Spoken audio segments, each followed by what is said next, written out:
Can you believe it? We're actually starting faster than the timer. 2 minutes and a half faster than the timer. Oh my god, it's one of these days, man. One of these days I'm gonna actually nail it. It's gonna be on time.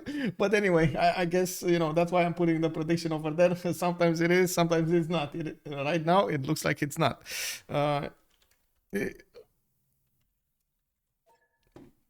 We are in the lobby right now. I do see all of the players, as you can see, have joined, and by the looks of it, we do have them on the proper slots. We do have Pompi, JR, Tidube, and Titiits showing up tonight for Freritos de la Vega. On the other side, we're gonna have Hazaggi, Ptitpascal, Gabzou, and Bamaki showing up for veux, Tsingy. Of course, you want my Tsingy.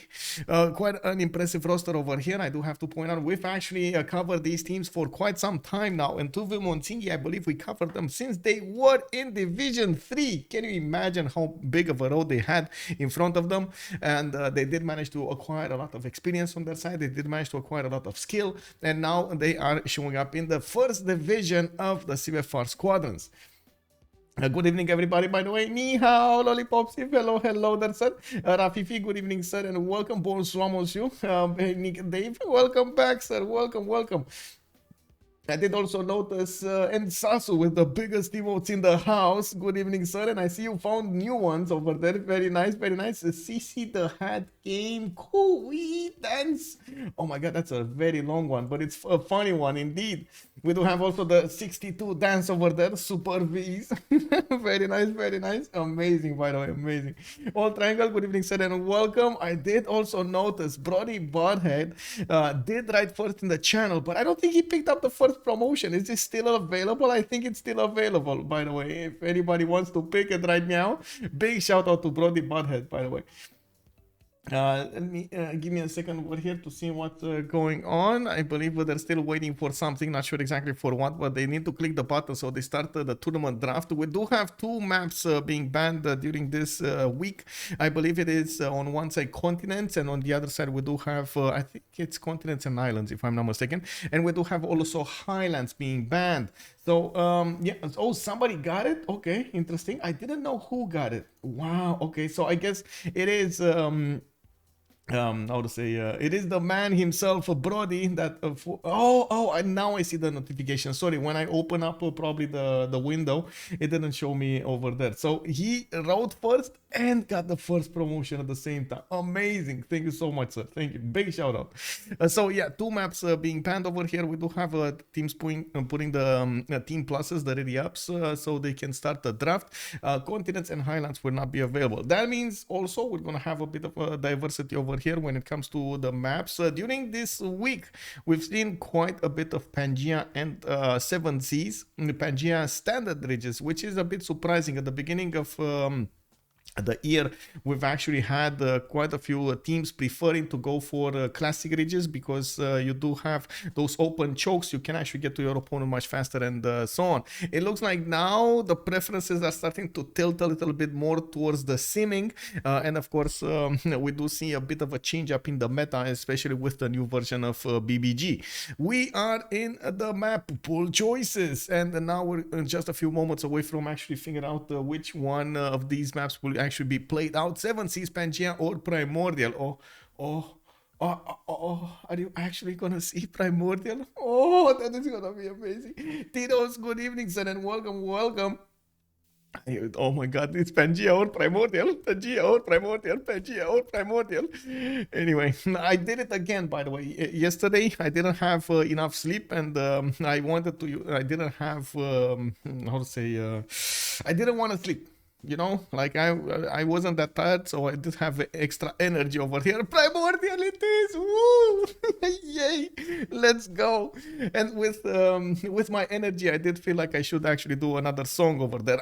The previous one, I don't know, man, it just didn't hit the spot, you know. So I do feel like this time around, I should, how to say, I did a little bit better. Well, hopefully you guys are gonna enjoy it. I think I'm gonna play it during the loading of the screen, so we actually have something in the background over there. I'm just gonna ready it up, and when it comes, it comes. We're gonna see what it is.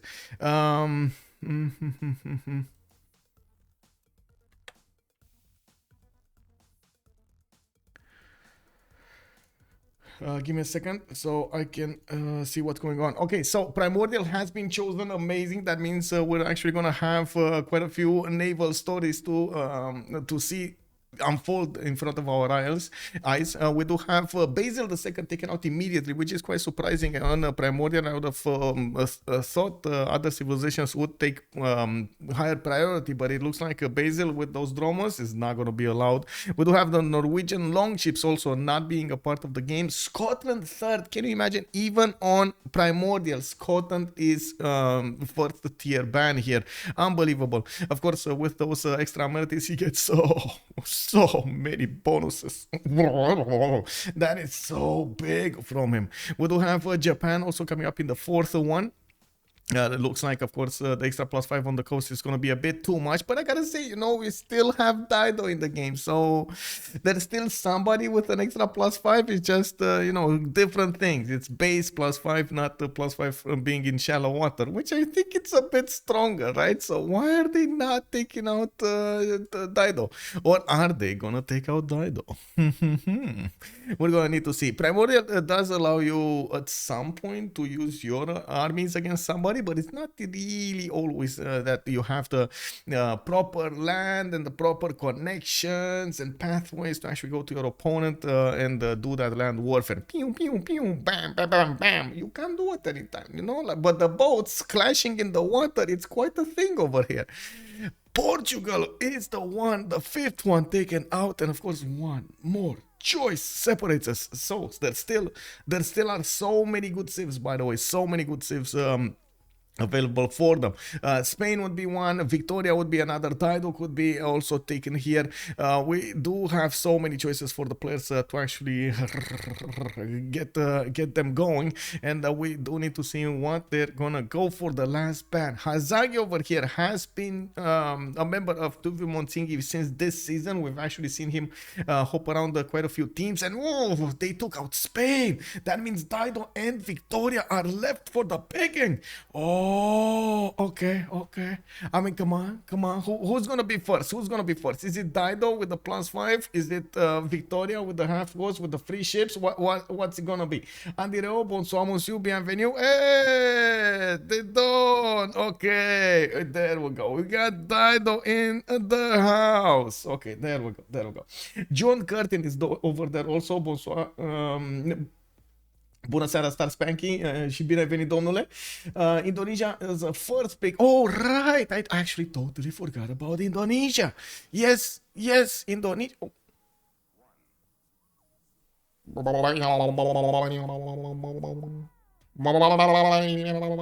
Is he actually gonna pick it? wait, it's Hazaggi playing? Oh my god, he's playing with us, man. What is this, bro? Oh my god, he was showing us the bad kitty and then he picked the good kitty. Oh no, Hazaggi, why you do this to us, man? Ptitpascal is gonna go for Indonesia, so they will have Victoria and Indonesia on the same team. That's actually quite a good matchup over here, especially since on this map the caravel timing is quite important. Of course, we still have Kublai Khan China, which actually a lot of the times has been showing up a lot better than others, and it is quite a thing over here also for Australia to go for that early science from the beginning of the game and get to the caravels very, very quickly. We do need to see what's going on. Yeah, JR, wait, is he actually gonna pick Gaul? Talasta, bonsoir, monsieur, bienvenue.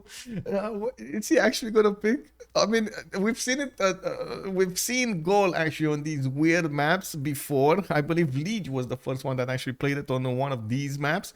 And he did good. He did actually very good. He was about to take out everybody over there, you know? And you know, I'm expecting everything, man. You know, expecting everything. I want to be surprised, but I'm expecting everything at the same time. Rome got taken out. I honestly would believe Kublai Khan China should actually be taken out over here. I've seen other times civilizations like even Russia making it in the active, picks, but I wouldn't actually hold my breath, especially on the Primordial. Three civilizations, three choices for the players. What's it gonna be? They're definitely taking their time to see what they can do, and I'm pretty sure the land available for them will be quite important. I don't want to actually finish the prediction here. Wait, we started earlier than timer this time. Okay, somebody actually lost 150 points or something. I'm sorry, sir. I'm so sorry. It is what it is, man. It is what it is. You put it in. Okay, so I'm gonna start the prediction of how many remaps we're gonna have this time. Let's put it for 10 minutes, and actually let me quickly put up the map of the game, so we do know that it is gonna be Primordial. I do have to point out that Primordial has suffered quite an important change versus the original map, because the players do want to play it on classic ridges, I believe. Yeah, classic ridges, which means no volcanoes. So it used to be that this map has a lot of volcanoes, a lot of hills. It's an extremely dangerous map because of especially the exploding volcanoes and everywhere. It is quite volatile, I would say, as a map. This time with classic ridges, the players did find out that you can actually have all of that fractally kind of map, naval prone, with a lot of action everywhere on the seas and so on, without actually having all of the stress of added stress of the volcanoes. So now they actually prefer this type of a map here. It looks like Kree is going to be the 8th one taken out, and then who's this? Wu Zetian? Is this Wu? Coming up in the 9th one. Interesting that it actually appeared over here in the ban phase. This is the one with this is the China with the spies, if I'm not mistaken. Also, same if 7 provincials are dangerous as Minas Gerais. Yeah, Pedro is still not banned. I was just thinking of Brazil, by the way. And yeah, Pedro is still not banned. We've seen it shine multiple times, and when those Minas Gerais get out, oh man, that's just, you know, game over right there. You can't deal with that menace. We do have Mubande actually being picked as a ban here. Gabzou is gonna go for Lady 6 guy. I remember players playing Maya on this map, and they actually won on this map, but I still believe it was extremely situational over there for them.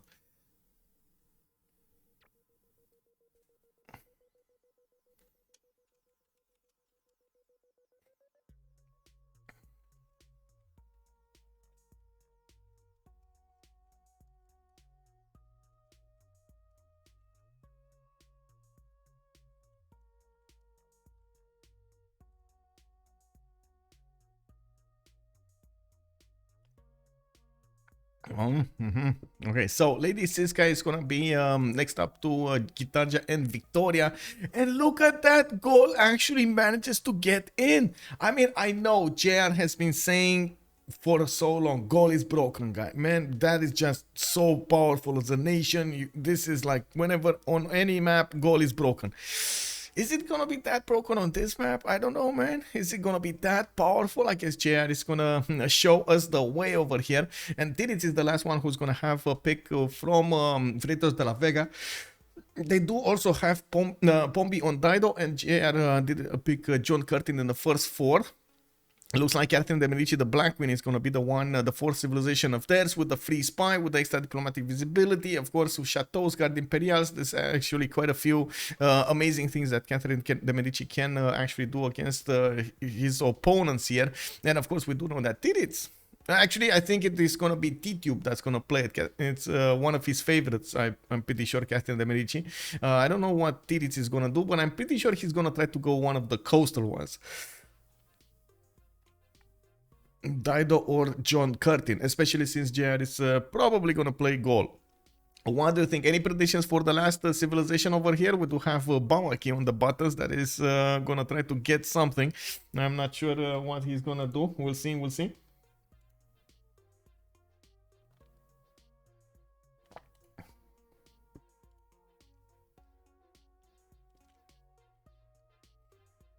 Oh, Montezuma again. Montezuma, after yesterday's performance, Dan is, you know, he's Batman. Yeah. Okay, Bamaki, okay, you Batman, bro.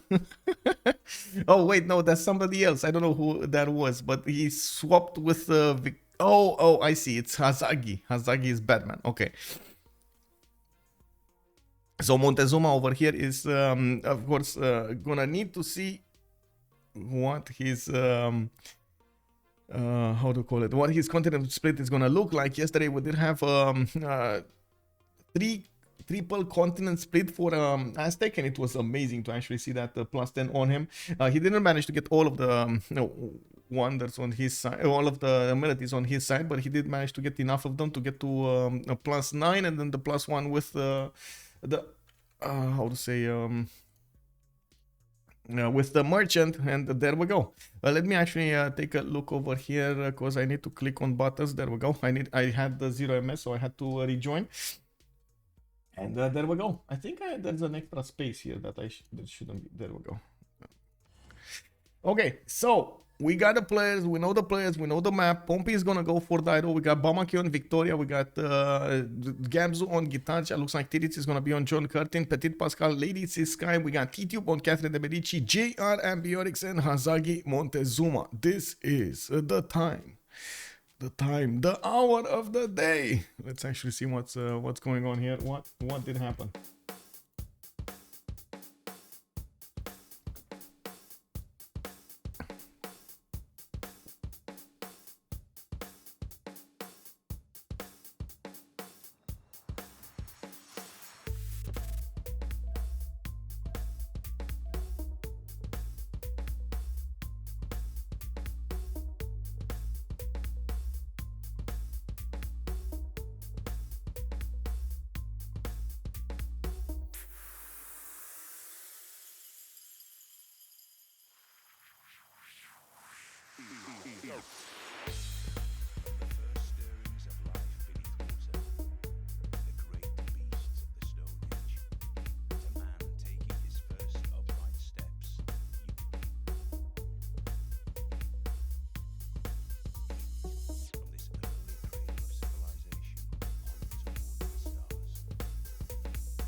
Okay, there we go. We got, I think you got a sneak preview over there. It's already uploaded on my Discord. If you want to take it from there, be, how to say, more than welcome to do so. It's going to take me a while to actually get it everywhere else. But I'm thinking of actually putting them on YouTube, and that's it, just simplify the process. We do have the look of the first map here, and I do want to quickly bounce around and see what's going on. Looks like Canberra actually took the short straw here. I'm not sure on Primordial how the remap looks like, but I guess we're gonna need to see if Australia is gonna be very happy with this one. I would assume not. We do have him with 3 of these specials, and it looks like Canberra is on a 2-2 base. He does have to the northeast another 2 cities to settle, but one is in the tundra. Definitely not ideal for him, and those patches will be only in the first cities. We do have a builder coming up from him. I'm pretty sure he wants that extra 2 points of production from each of those specials, and we are gonna need to see what he's gonna choose here. He might actually ask a referee for a technical. In the south, we do also have Hazaggi. Hazaggi is gonna have a much bigger island for himself with multiple cities that he can place with a connection from the north to the south, from what I can see through his capital city, and he does have some 131 amber tiles on the east side as well. We do have him with a lot of reefs, actually. Oh my god, look at the adjacency of this one. Oh my god. And if only this would have been Australia, man. If only it would have been Australia. We do have the Great Barrier Reef, a 312 tile. 2 tiles of 312s, and then we do have some more reefs next to it. This is amazing, by the way. As adjacency goes for campuses next to the water, this is amazing. This may be a technical already. Yes, I think it's it will probably be a technical, but I guess we're gonna need to totally see. Give me a second.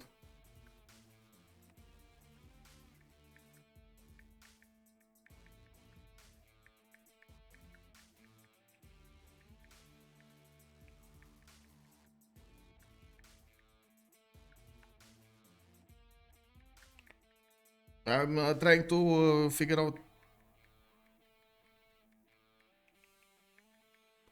Trying to figure out when I can do some.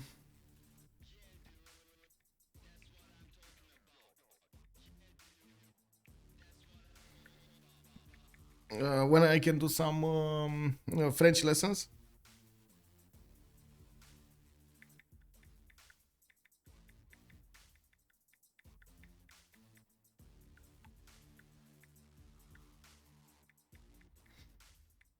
I can't tomorrow. She was asking if I can do tomorrow, but tomorrow we're gonna have the CCC. So tomorrow, the day after tomorrow, and of course Sunday, we're gonna have all Civilization 6 action. I'm gonna try to get multiple games. I think tomorrow we're actually gonna start up with an Iron Man, which is one of those FFAs which amazing. Everybody wants to get to the victory condition over there.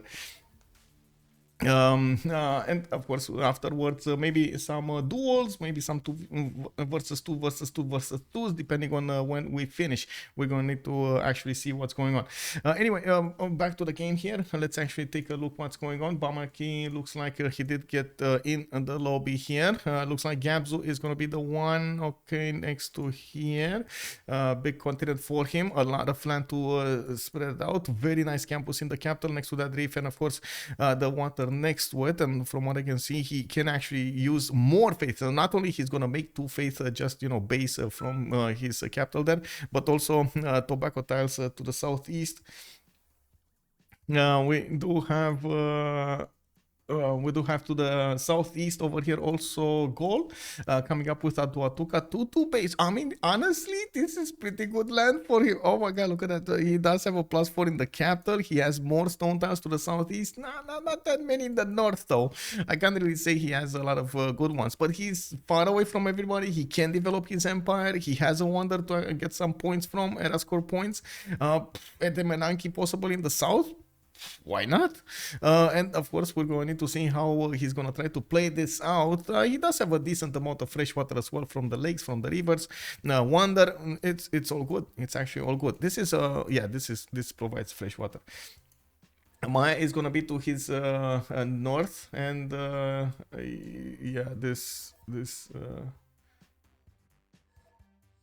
wait.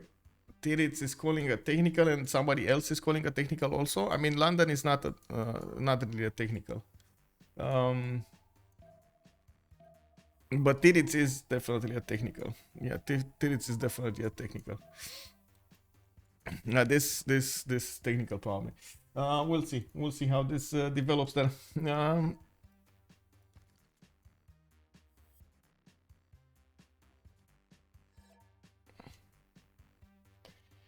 England and Australia technical, but this one, I mean, he could settle 2 cities to the south. I don't think on every one of those. Give me a second. What is this? Who are you?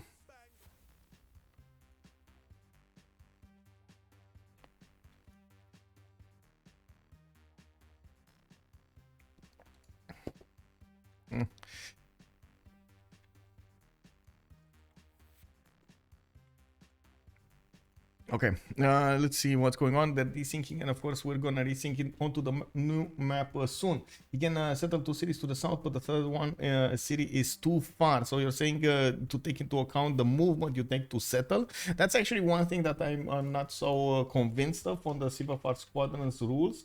If they do take into account on all maps or not, because in CPL I know there are some maps in which we do take into account and some maps we don't take into account. So it's a bit confusing over there to me if it is. I need to actually open up the rules page, and I don't know exactly where the link is directly, so I can get it very, very quickly, so I don't really want to spend time over there.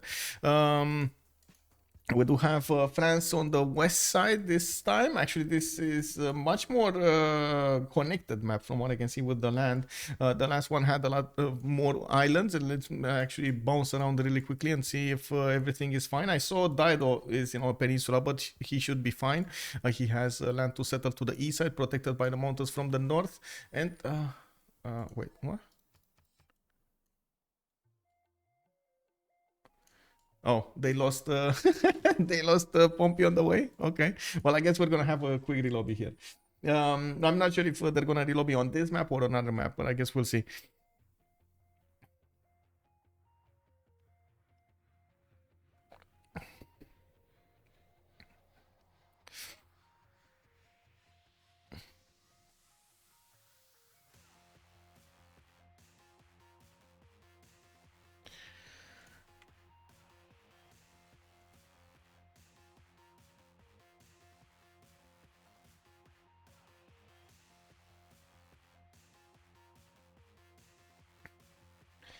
I won't translate the term they use for. Yes, please don't translate. If it's something a bit too much, please don't translate it. It's fine. You know, it's fine. Let me actually put up the link here, and yeah, there we go. I think he actually opened up. Yeah, there we go. It's fine. We're joining through the lobby, and it is a relobby. Okay, so it is a relobby. We're gonna have the same map. We just need the players to join in, and hopefully it's gonna fix also the disconnects for them. It might have been that it was one of the players had 0 MS with another player, and he didn't notice. Yeah, we'll see. We'll see.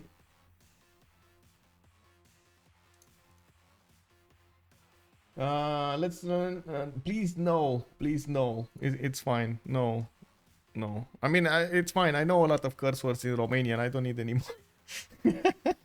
But I don't want to say them, and I don't want to say them on stream and stuff like that. I feel like, you know, it should be like it's two things. You know, when you maybe you're out with friends, have fun and so on and so forth. It's one thing, but when you're you're in a work environment, you should not use that those words. You know, it's fine, especially if you actually transmit on Twitch, right?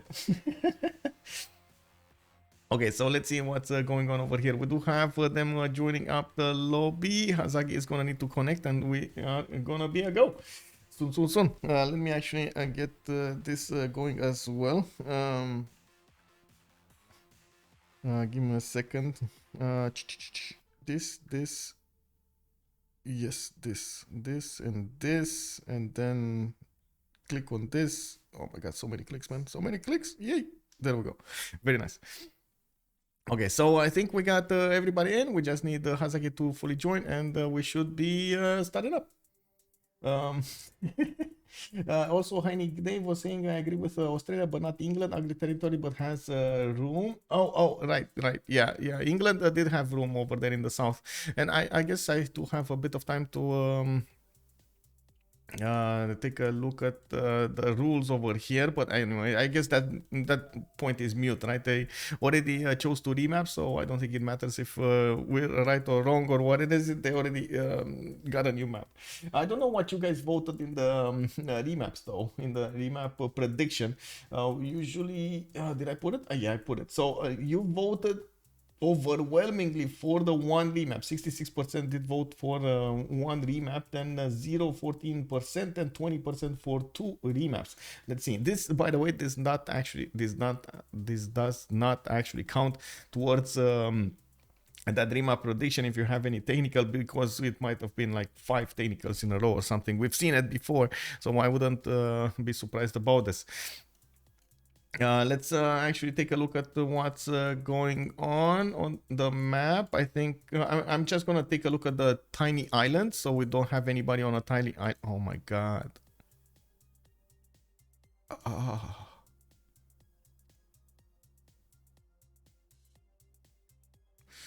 Guys, I think JR just high rolled.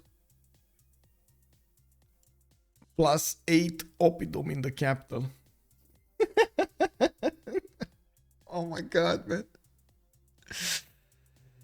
Oh. I'm gonna clip that. Definitely, I need to clip that. Give me a second. Oh man. Anyway, I how many words for this, man? How many words for this? Do we have any more?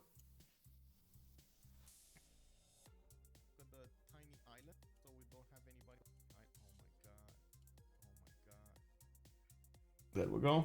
Let me. I'm just clipping through this. Okay, there we go.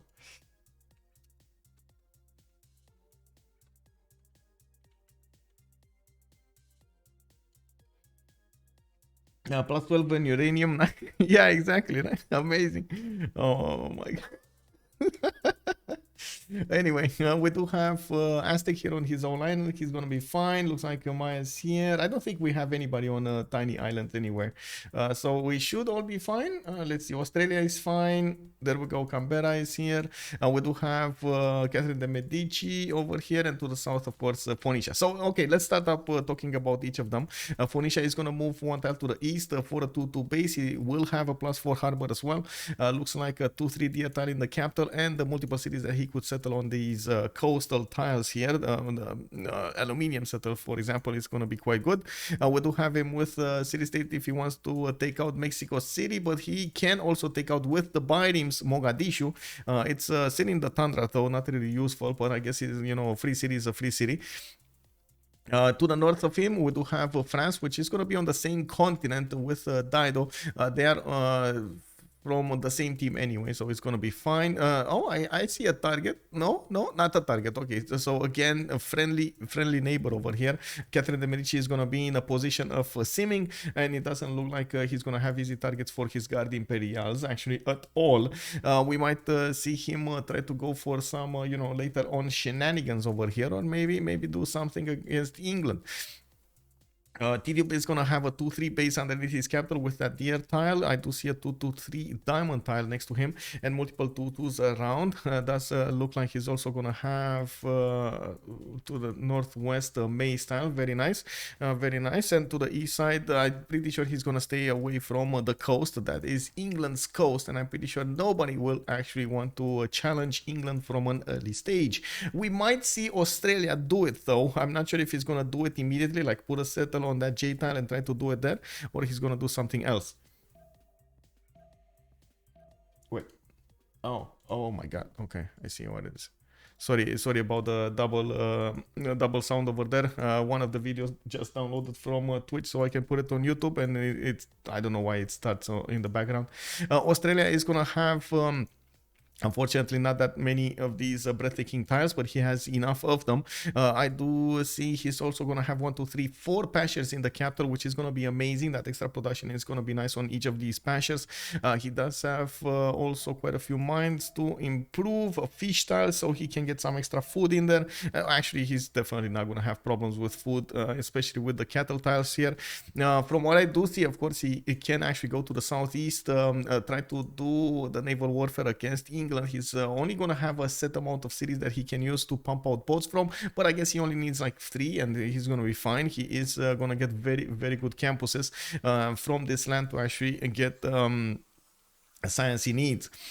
In the south, we do have England with possible continent split to the southwest. He can actually get a city very far in the south here, well, very far, like 2 cities away on the green continent, and he shouldn't be that afraid of Phoenicia. I'm pretty sure they won't have that big of a problem with him when it comes to the land warfare.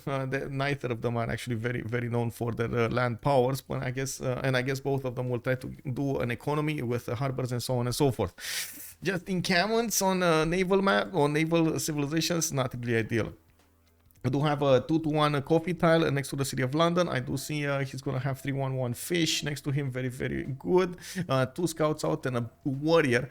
He's pumping out a settler as well for the expanse. A lot, like this is an insane amount of marshes, though. An insane amount of marshes. Like Lady of the Reeds with Temenangi is gonna be amazing here. Oh my god, look at in the capital as well, like 2 marshes in. Oh my god. Okay, well, I guess, you know, I think I'm gonna need to put my popta in the cui. I'm sorry, I'm using a Romanian expression. Basically, a-ți spune pofta în cui is you have to wait for something to happen, and it's not really, you know, it's not really likely that's gonna happen, because I'm pretty sure Temenak is not gonna be in the works here. We do have Indonesia, Gabzou with 2 reef fish tiles in his capital. He does have a very powerful. Look at this campus, man. This is a plus. What is it? 1, 2, 3, 1, 2, 4. Oh my god. So 2, 4, 6 plus 6 campus on the niter tile. He did just pick up God of the Sea. He's going to have extra food and production from these fish tiles. And from what I do see, He's gonna have multiple cities with good harbors all around. We do have him in a corner of the map, in the upper side of the map, which is not gonna allow him to fight navally with anybody. He might actually take a city-state, for example, Lahore, but again, not really in a good position to do so. Zin, that city is very bad. That doesn't even have, no, sorry, he has one hill and multiple fish. Well, I guess the fish does make, the fish and the crabs might make it better for Indonesia. Maybe get some kampungs all around, you know. We do have in the southeast Web Canal. Ptitpascal is going to benefit from some fish stars here from the reefs. I do see he's already expanding in the crocodiles and the bananas to the south, and I do see a settler coming up in Fortens there. Very nice. Multiple cities that he can place around his capital over here, and there we go. We got the map pool choices.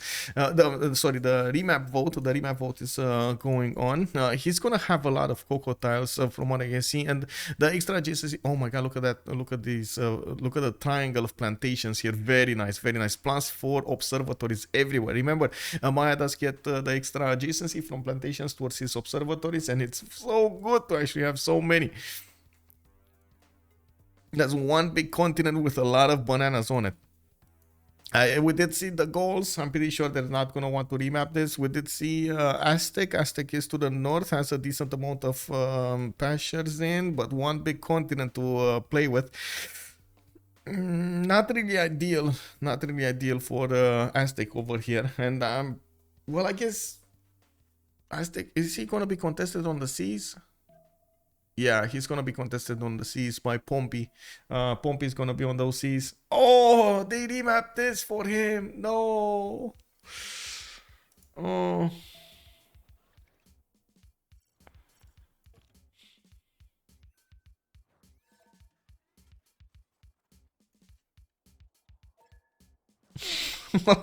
They remapped this for him. Oh man. Oh man, oh man.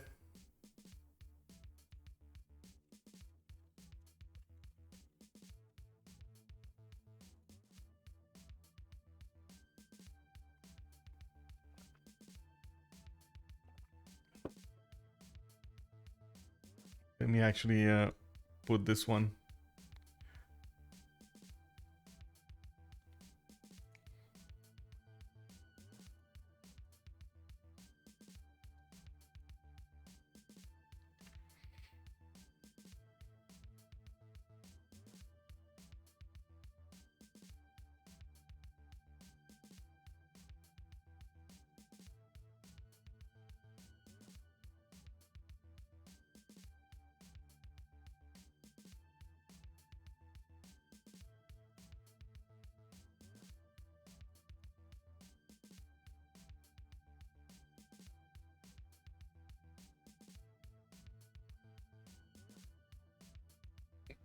Let me find the channel. Oh my god. Okay, there we go.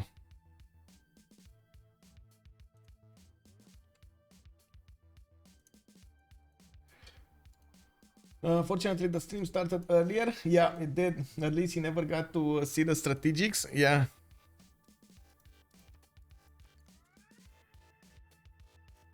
Oh, this is a fire axis spawn. I think we're gonna reload again, right? Yeah, we're gonna reload again.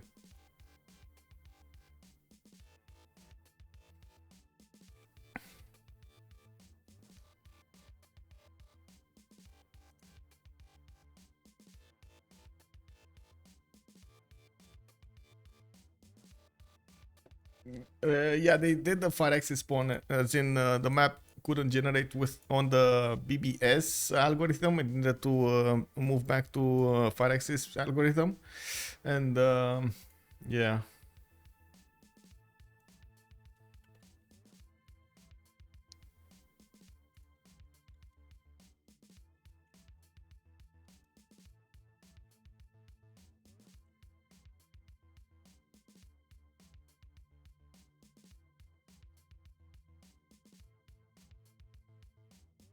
Oh man, I wish we could go back to old BBG. Trojan man, good evening, sir. How are you doing? What's happening, man? What's happening with the new meta? You're not, I would say, you're not that fond of the new meta. There are quite a few changes, I gotta say. Yeah, it takes time to get used to everything. Okay, so I think this time it's fine. Let's see. Oh.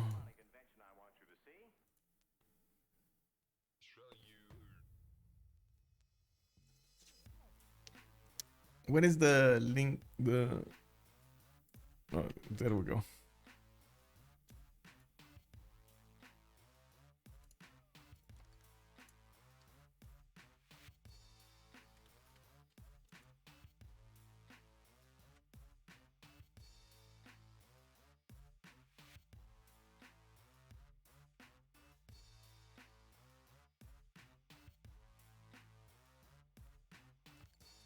This map looks like somebody sneezed on.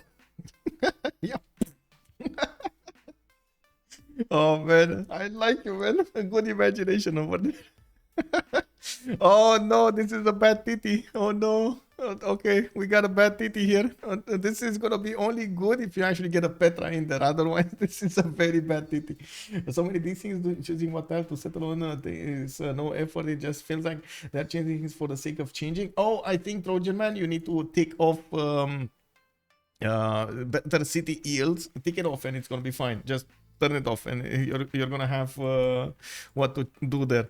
We do have Gaul JR to talk about first, and it looks like he is gonna have quite a few gypsum tiles anyway to use here. He's gonna have some +6s, some +4s, quite nice, but not a lot of food throughout his cities. That's gonna pose a problem, and we might actually see him go for something like fertility rights here, even though like not even fertility rights is gonna give him that much. Like some extra food from the rice, wheat. Well, I guess it does give him the what, +5 food from these tiles. Okay, 6, 7. Okay, well, I guess it does give him quite a few bonuses over there.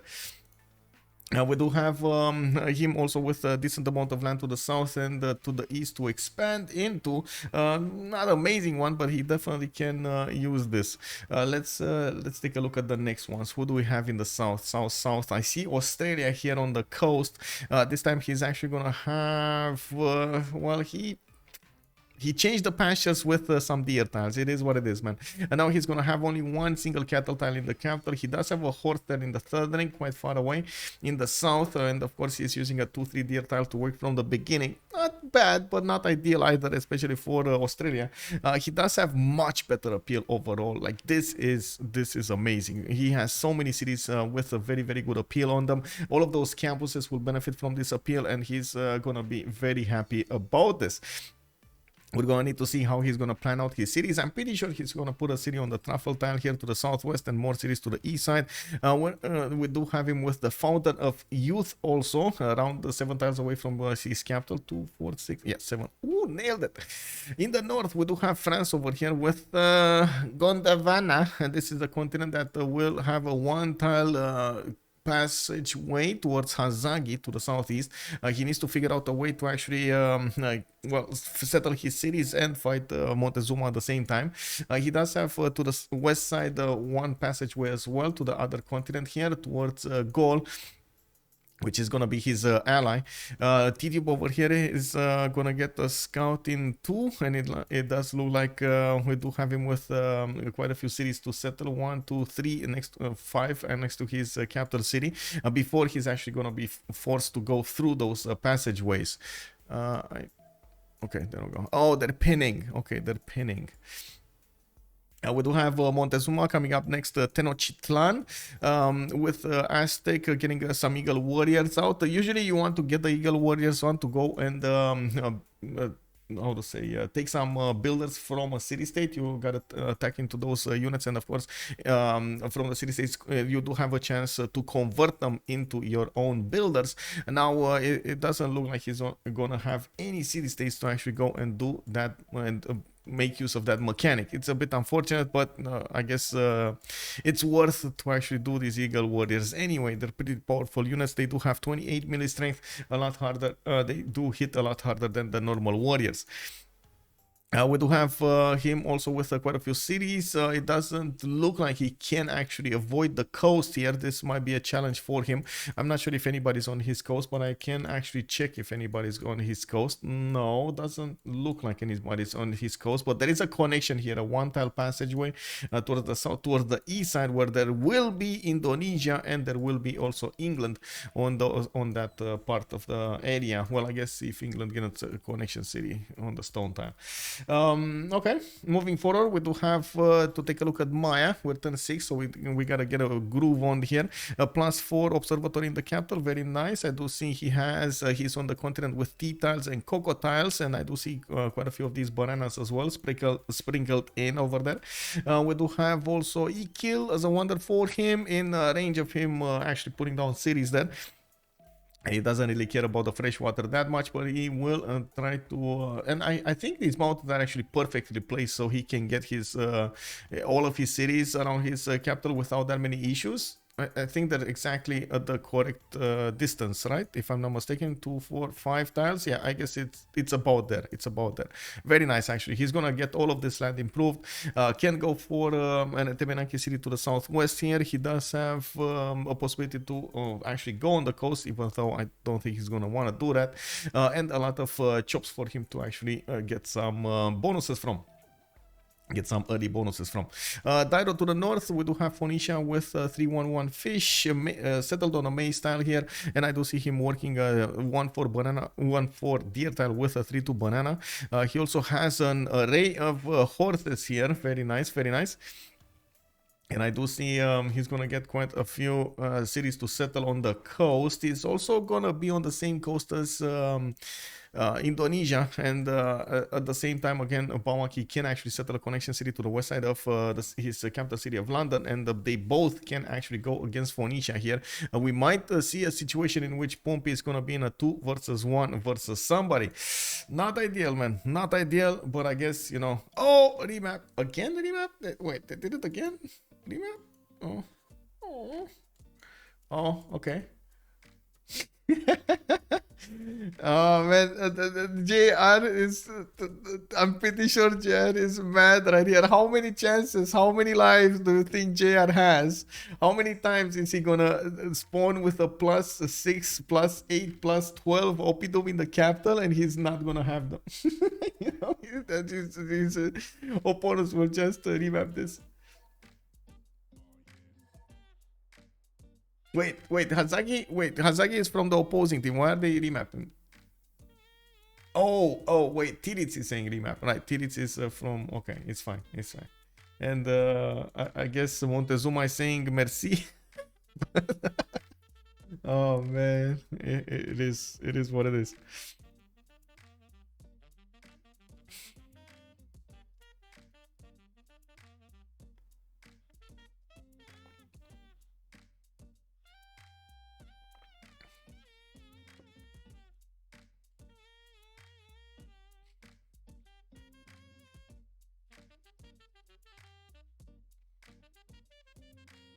Second time, Rip Gaul. Yeah, Phoenicia on the same seas as England and Indonesia. Yeah. Yeah, Phoenicia over there.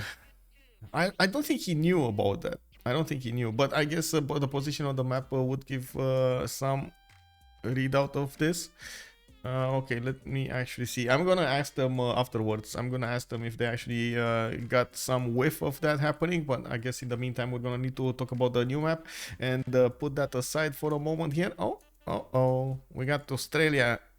Oh, wait, he can actually is here and here, right? He can go 1, 2, 3, 4. 1, 2, 3, 4, 5, 6, 7. Yeah, that's like one tile technical. This looks like a technical for him. Okay. Do we have a referee here? I don't know if. Oh, they're pinning again. Oh, please stop pinning. Everybody's pinning the map. You know, they want to see how the map looks like, so they're pinning the map for themselves. Oh my god, this freezes the game for so long. Please stop pinning. I was trying to get a screenshot over here and maybe get it faster to what is it? Arbiter. Yes. There we go.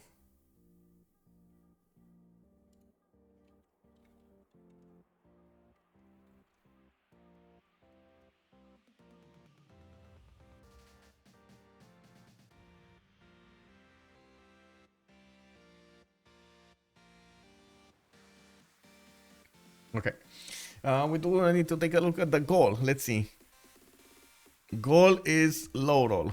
I see a +2 here, maybe a plus, I would say 2 over here. Yeah, not very good. He doesn't have that many stone tiles. Well, I guess he's gonna have stone tiles, but he's gonna need to fight Aztec for them, and that's definitely not gonna be one of the things he wants to do here. We do have him also between Maya and Hazaggi. He's gonna be. He's not gonna be in a good place here. We do have London with one big continent.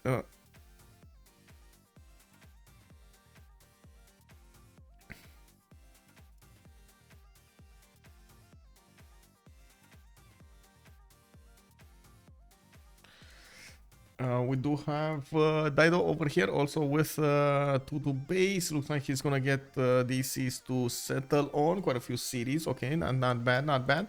We do have him also with a lot of connections towards the northwest that he could use. He's also to the south of Maya, and of course that's his opponent. He might actually try to go closer and try to do something against Maya later on. But I wouldn't hold my breath for this. Webcam now again does have a very good observatories next to his cities. I do see bananas, I see cocoa tiles. Okay, over here a great barrier reef on the east side for him. Actually, does he get? I don't think he gets it.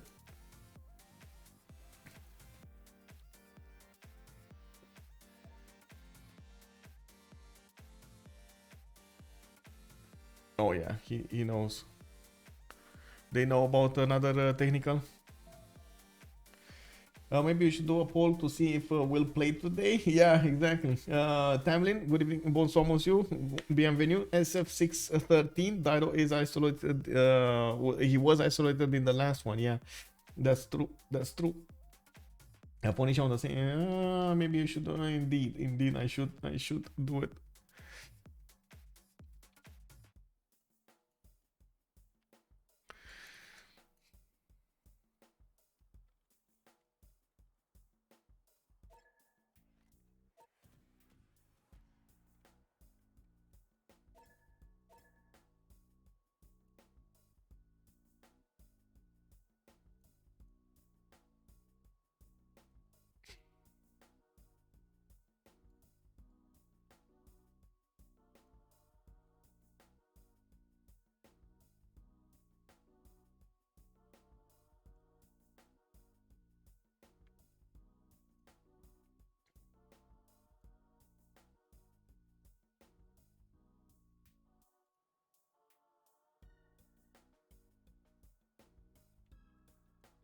Okay, so new map. And another one. And another one.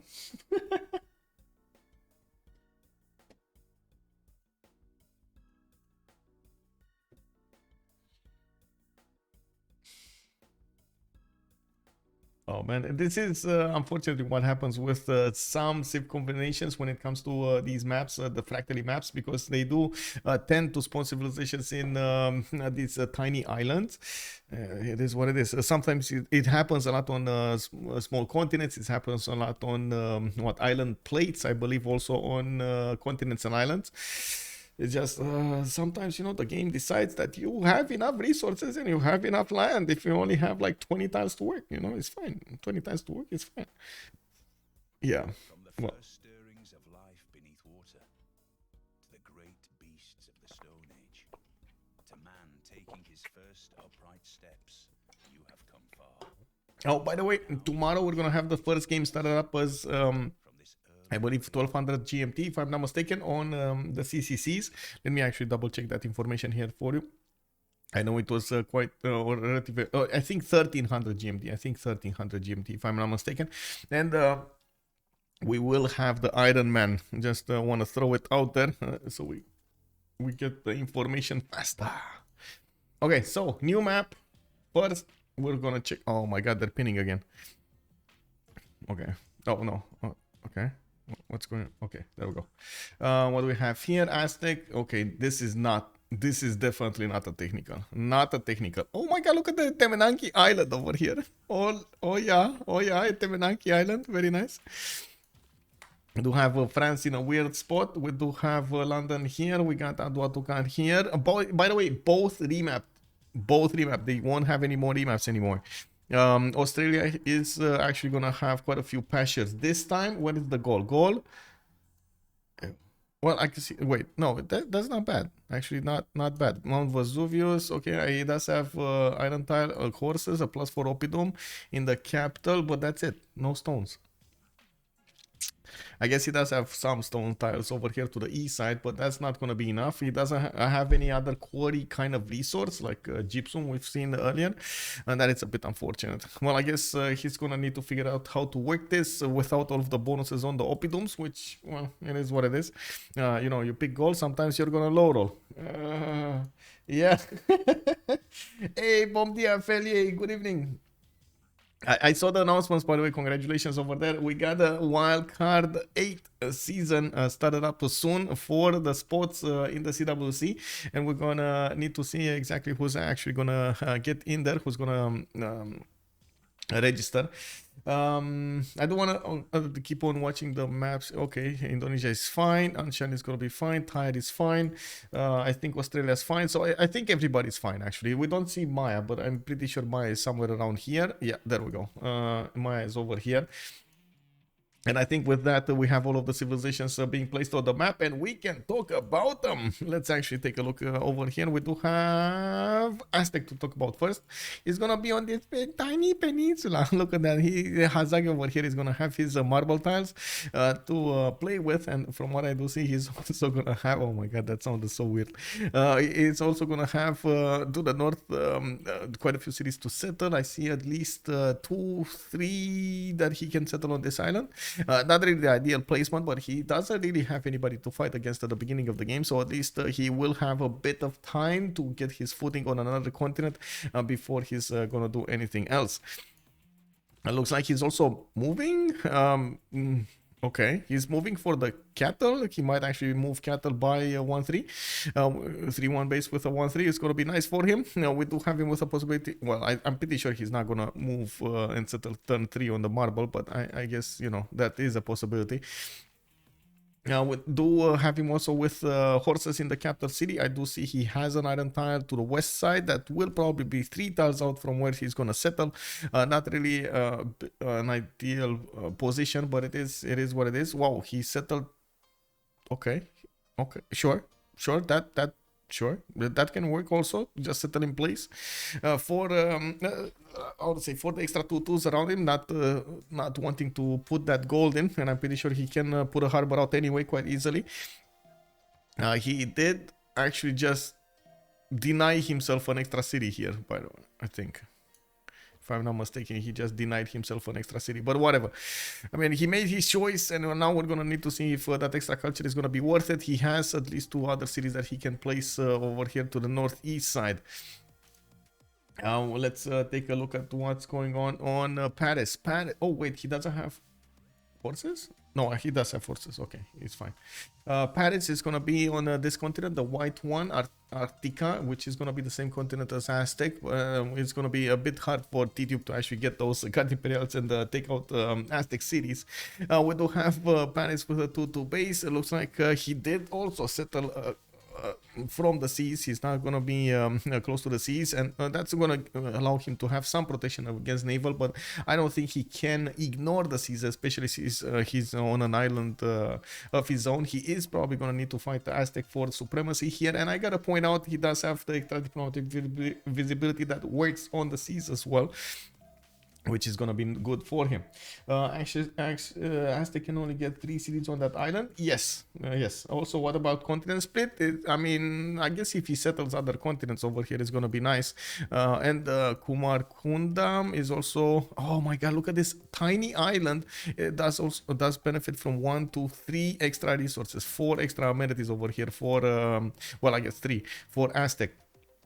while he has marble with cotton, amber. Okay, 3 amenities on and 4 pearls on this continent. Four amenities next to his cities, so he can actually have +7 over here relatively quickly if he does manage to get a foothold on the city of Samarkand's island, get 1 city here and take out Samarkand and take 1 city from the south.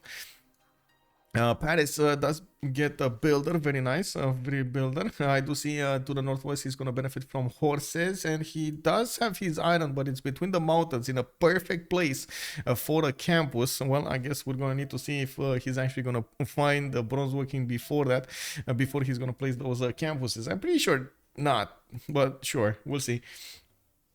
We do have also Atuka. I'm going to leave the screen a little bit here so I can manage the prediction. It's actually 2 remaps, complete prediction, and I do have to put up on the screen over here really quickly the team labels so you guys know who am I talking about, which team is which. On the left side we will have TVMT, that's veux, Tsingy. And then on the right side we will have Freritos. Indo technical? No. No.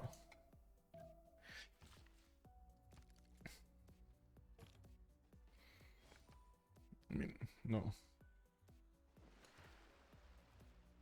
I don't know if I can... give me a second.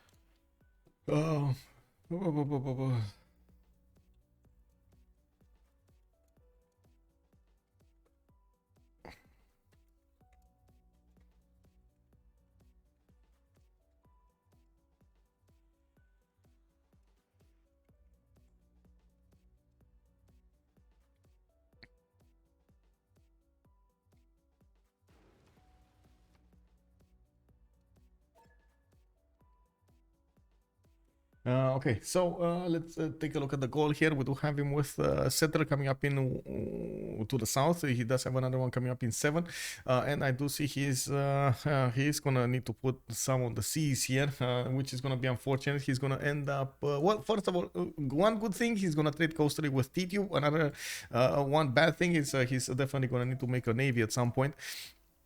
And we do have him with horses in the capital. That iron tile is to the southwest, and I do see he's going to benefit from multiple sheep tiles.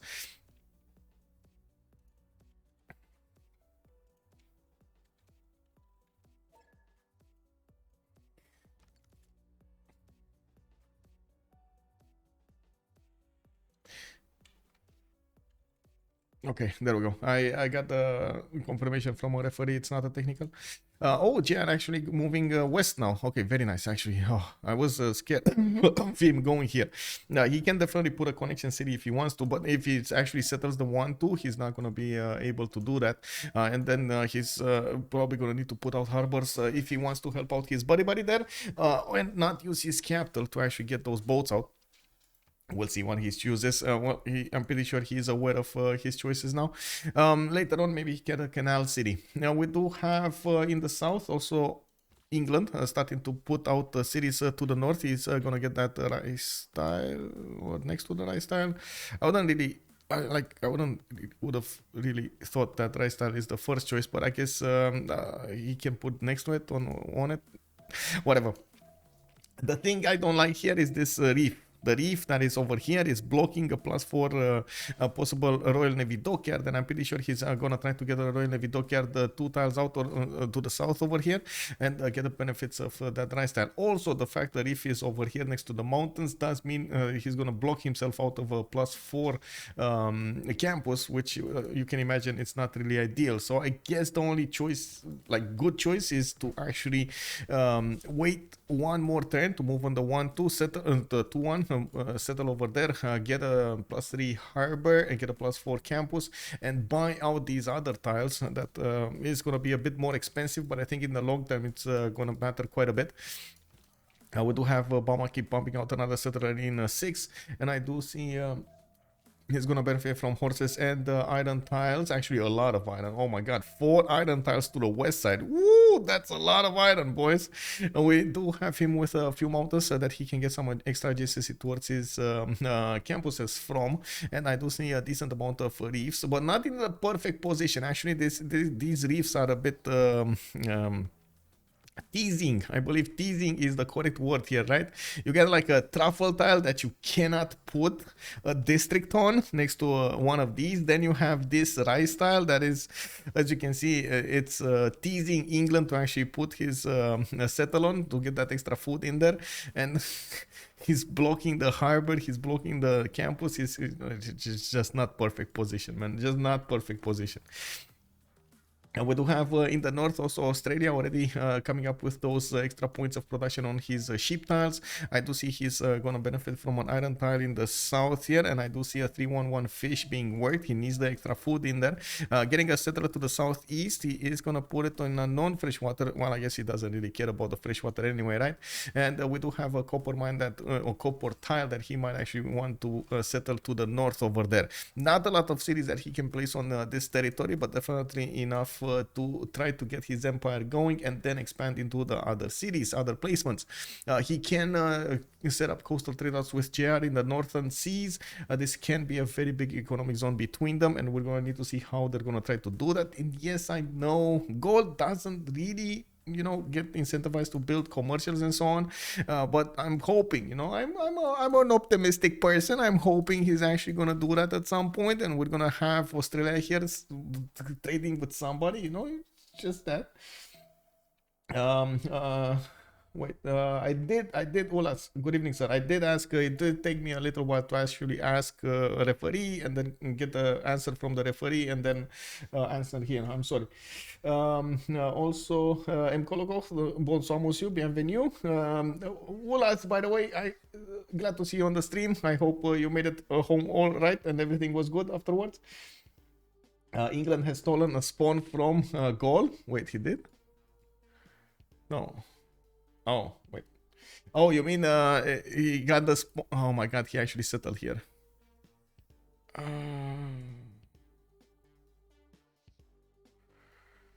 Well, I guess he's still gonna get a +3 harbor campus on the right style, on the other side style.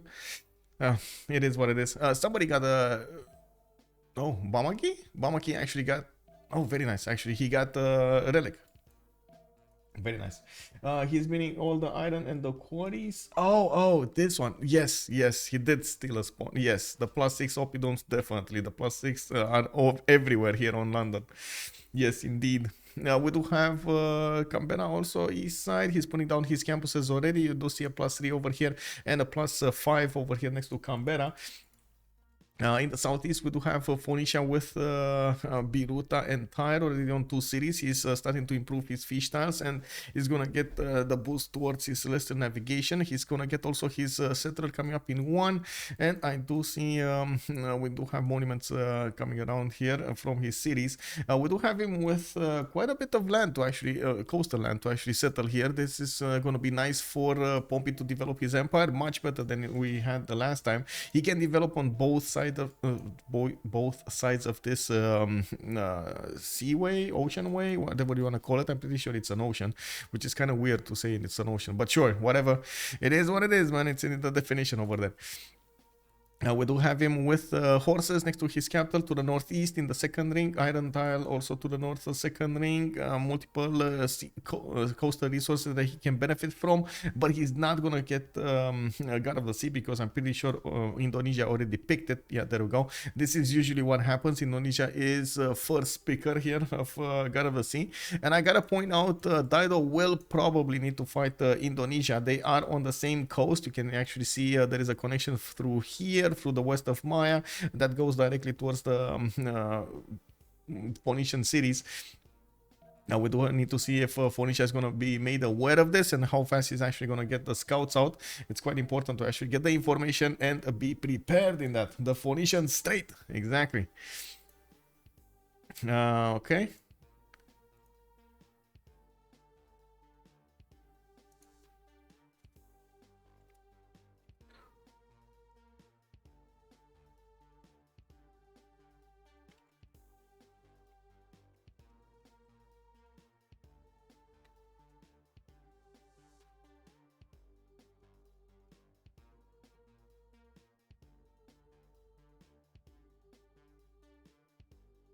1 second.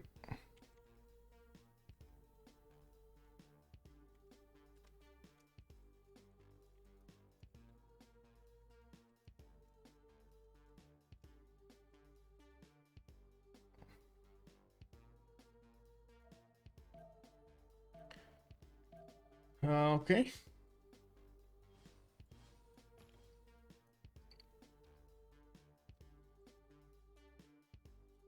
Let's see, east side. Maya coming up here next with okay, he already started to improve his plantations, has sugar to benefit from, olives, sail tiles to benefit from, and I do see he already put a +2 observatory there. Coffee tiles also to improve here. Very nice adjacency of amenities over there. I do see we do have to the northeast coming up. Okay. I would say quite a few cities that he can play. Some also the mountains are kind of blocking him of some spots, but it should be fine. He's still gonna get enough cities to matter here. He's also gonna be decent tiles away from the coast, so he doesn't really need to put out coastal defenses. But I'm pretty sure he might actually want at some point to get like a harbor or two to get some boats out. He can actually use Canal Mirador and maybe a connection city to the west side and pump out boats from 3 of them. But that would make him the one defending the choke point from Phoenicia. I'm not sure he's actually going to want to take that responsibility for himself. We do have traders coming up from Canal. Okay, a builder coming up also from El Mirador. I do see he actually put one of his observatories on horse style. Well, I guess he's gonna get that resource much faster. It's good, and I don't see iron anywhere. Unless he actually settled on iron, I don't see it anywhere. That's a bit unfortunate, but I guess since we're on this map, I'm pretty sure we're not going to have that many players actually go for this. Like go for horses, go for swordsmen and so on, and use that many resources here. They're mostly going to fight on the seas. As you've seen, we do have quite a few challenging matchups. Aztec versus France. Maybe Gaul will get in there sometime. We do have Phoenicia with the possibility to actually fight with England and Indonesia at the same time from 2 different sides. Again, not really ideal for him, and I do see Phoenicia is about to actually find out where England's borders are. There's quite an easy connection city that could be placed by Manchester by England to the east side, and will actually have the benefits of all of these cities production to actually build boats and send them to the east towards Phoenicia. Not ideal, man. Bamaki over here might actually get quite big. Next up, we do have Indonesia that already started up his production of campuses, very good ones next to the mountains. This is not always what's happening, by the way, with Indonesia, but I guess you know, if it works, it works. We do have him with a +3 from Jambi, another +3 from Majapahit, and another +4 here from Ternate. Quite a few other cities can be placed towards the north, but he might actually need to split that land with Maya. Needs to be careful how he's gonna do those cities there. In the south, he has Tundra, not really ideal placements to go for, and he does have an island to go for Anshan to the west, but again, not really amazing land to work. Very, very flat here. He did pick up God of the Sea as a pantheon, which does give him the extra production on his sea resources, which is quite good. You can already see the 3-1 fish and the 2-3 crabs. Has quite a few coastal resources to benefit from in the first cities. And I'm pretty sure Pembrokeshire Voice is the way to go here for him. He could get cities on the eastern coast as well. That would put him in a possible naval trading position with Aztec, which is going to be nice for both of them. They're going to make Molgord with this economic zone. And I'm pretty sure both of them will be so happy with the opportunity. Now, it doesn't look like they're preparing right now for them, but we're going to need to see how many cities Indonesia is going to try to get here, and of course what their plans are as the longer the game goes on. I did notice Pamukkale is also to the northwest of Maya. It does look like he can actually put some districts over there, but I guess at the moment he's not really planning on it. He's more concerned about getting his amenities and getting his people happy, and of course getting the initial settles going. You can see he's already ecstatic in the capital and other cities. He has either happy or ecstatic over there. Very nice that he improved most of his amenities, and that's the reason he actually has so much. He did also pick Goddess of festivals, which does mean an extra point of culture is gonna go along with the plantation upgrade on these tiles, on the olives, on the coffee tiles, on the silk tiles, on the sugar tiles for amenities. Very nice, very nice. Now I think we went through all of the civilizations over here. We gotta see the first points of attack. It looks like both nations, the big nations, France and Aztec, are gearing up for war over here. We got boats coming up from from all four cities, west and east. We do have Hazaggi realizing he's going to need to fight Tidube, and as you can see over here, Tidube. Well, I don't think Tidube realized this. Honestly, I don't think Tidube knows about this, but I guess he's gonna get some boats out for good measure. Let's see Hazaggi's vision. Hazaggi knows. So there's an extra bit of information on one side. Well, you know what might happen? His allies might actually tell France, hey, you got somebody on your western coast, like, look at this. He sees these tiles here, right? These tiles here should give him the vision. I should give him the minus, how to say, loyalty. They sold their soul to God of War. Yeah, what is the name of the sea between France and Aztec? The Bay of Campeche.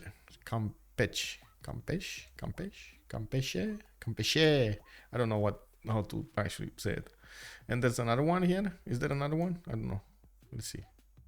Hello? Mr. Game. Mr. Game is not cooperative. Gulf of Mexico. Wait, is this the Gulf of Mexico also? Or that tile must not be named, by the way. That tile refuses to reveal itself. I know. The Bay of Capiche. Capiche. I see how it is. Capiche. So he knows about him. Yeah. So there are multiple ways that he could know about a possible enemy to the west side. He's gonna get his boats out and start exploring anyway, and they will find each other very, very quickly. Samarkand to the north is also gearing up for war. Man, this city state knows, man. This is knows. Remember Candy, bro. This city states, man. Their AI is getting better and better. I don't know what's happening over there, but it's definitely getting better and better.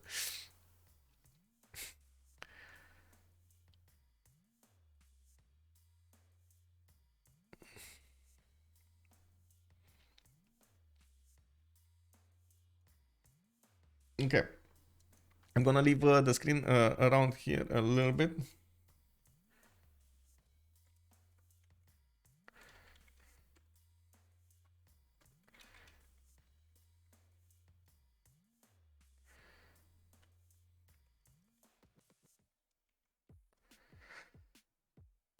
Okay, on Gaul, we do have him getting a Divine Spark as a Pantheon. He is gonna start getting more great people points. Very nice. Divine Spark, if I'm not mistaken, is pegged to some buildings, if I'm right. Let me see.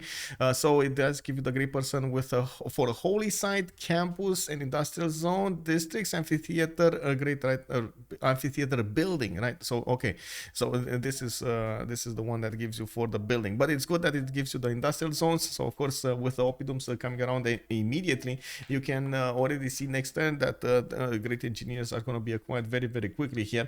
He's going to make 4 great engineer points, well, 2 from each Oppidum. He has 2 Oppidums right now, so 4. I do see Liang capital in Aduatuca. And he's going for the right 3 Liang. He's going to want the food going in here. One of the things that we did also notice earlier, he didn't have that much food to go and work with here, and it looks like he's trying to make up for it with Liang start. Not bad, not bad. Good use of Liang there. I'm not sure what this is. Wait, is this a drought? Is this a drought and we don't see it? Oh, withering drought in the city.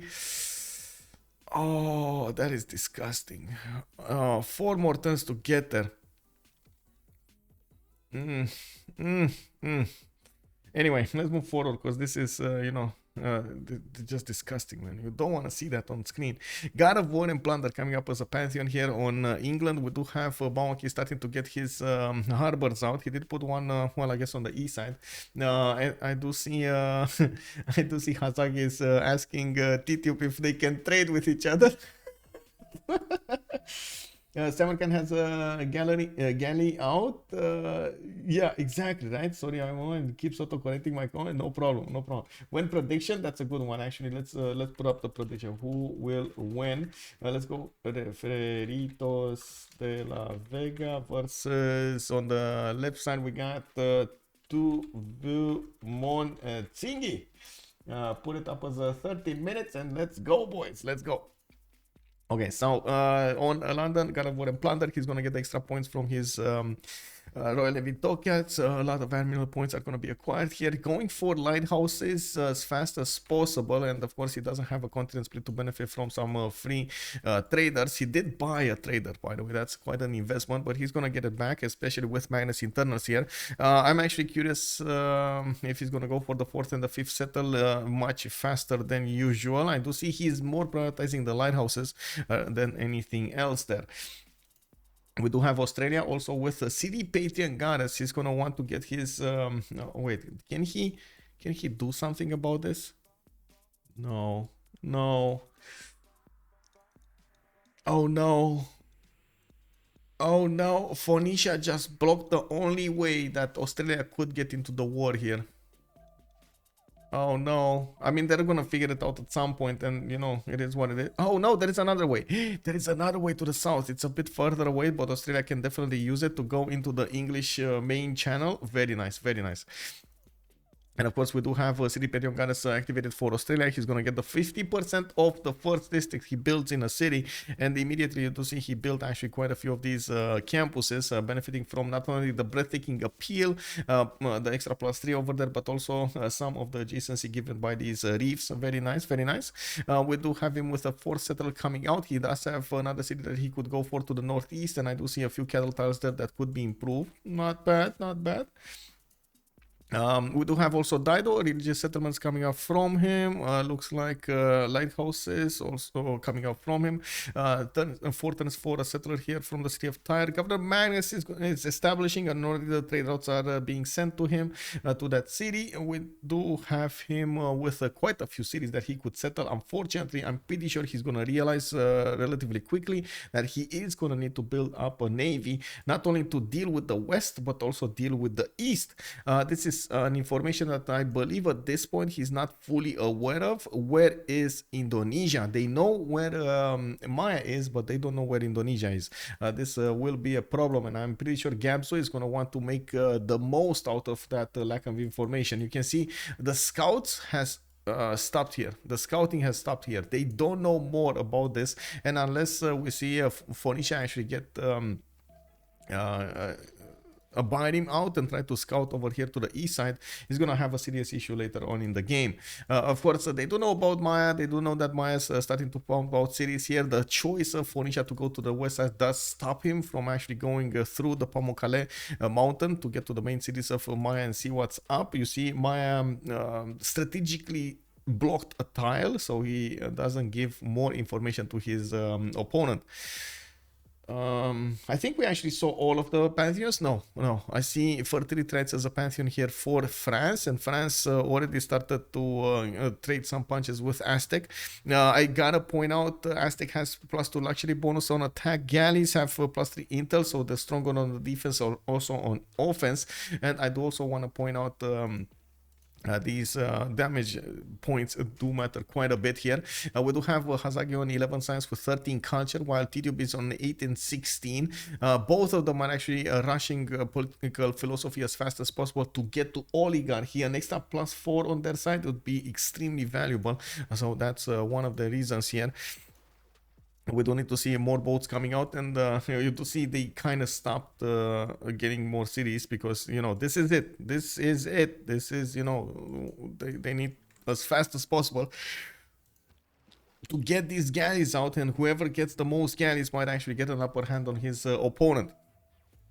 I do want to take a quick peek on the era score. Looks like, yeah, we got across the board. Very nice acquirement of era score. Everybody's going to be in a golden age. Let me quickly take a look at the city states here because we have a bit of time. We got Cahokia, Samarkand, Venice with the Zanzibar for the commercial city states.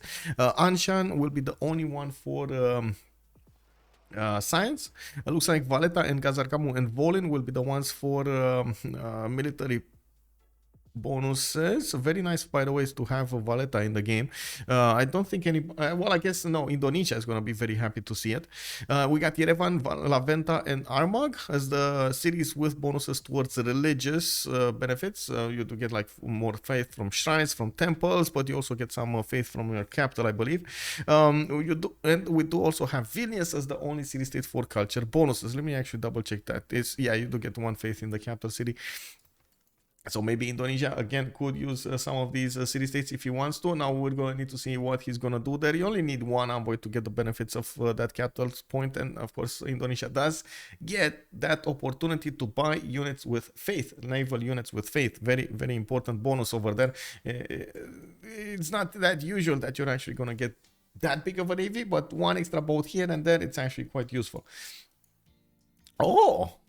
Hey, we got a good Titi. Okay, this is good Titi. This is actually this is mediocre Titi. I would actually see it. Yeah, definitely mediocre Titi. Anyway, we do have Gaul trying to get in there, try to snatch some settlers. It didn't manage to do so. England did manage to get those traders on the water, and it looks like London did plug in Magnus over here. We got more lighthouses coming up from Manchester, and I guess the spectator really hates me. We do have a builder coming up from Bradford as well. These tiles are not really good to work here. And I'm pretty sure England is going to need to put more of these charges to make everything work, but it is what it is. I'm really curious what JR is going to choose to do. Like, there's a big choice in front of him. Is he going to go coastal 2-2, or is he going to... No, igniter. Okay, he's going igniter. Okay, we see what he's doing. Ave Machiavelli, hello there, sir. Big TT enjoyer confirmed, yes. Freritos really didn't get good spawns. I can't really say any of these spawns are actually shining, but yeah, I guess, you know, it is what it is. I guess I do like Phoenicia's ability to get a lot of cities here, and especially with the religious settlements, he's gonna get to build them quite fast. But the only thing I have against this spawn is his west-east kind of he needs to pay attention to the east and the west at the same time, which is definitely not ideal. Maya got the best spawn. Yeah, Maya definitely has a very good spawn here, and it looks like they're going for Liang tactics here. We got Magnus started up first, and then Liang going in the second one, in the second round. I do see Gaul over here is still going on the right tree, and he did plug in Magnus in Samaro Briva. Now he still is hit by that drought, unfortunately, which is causing quite a bit of pain, but at the same time he's starting to acquire these great engineer points extremely quickly. 6 great engineer points, very, very nice from him. I do want to point out also Hazaggi did go for a free inquiry golden age. He does have 15 science with 13 culture, and I do see he has quite a few. Wait.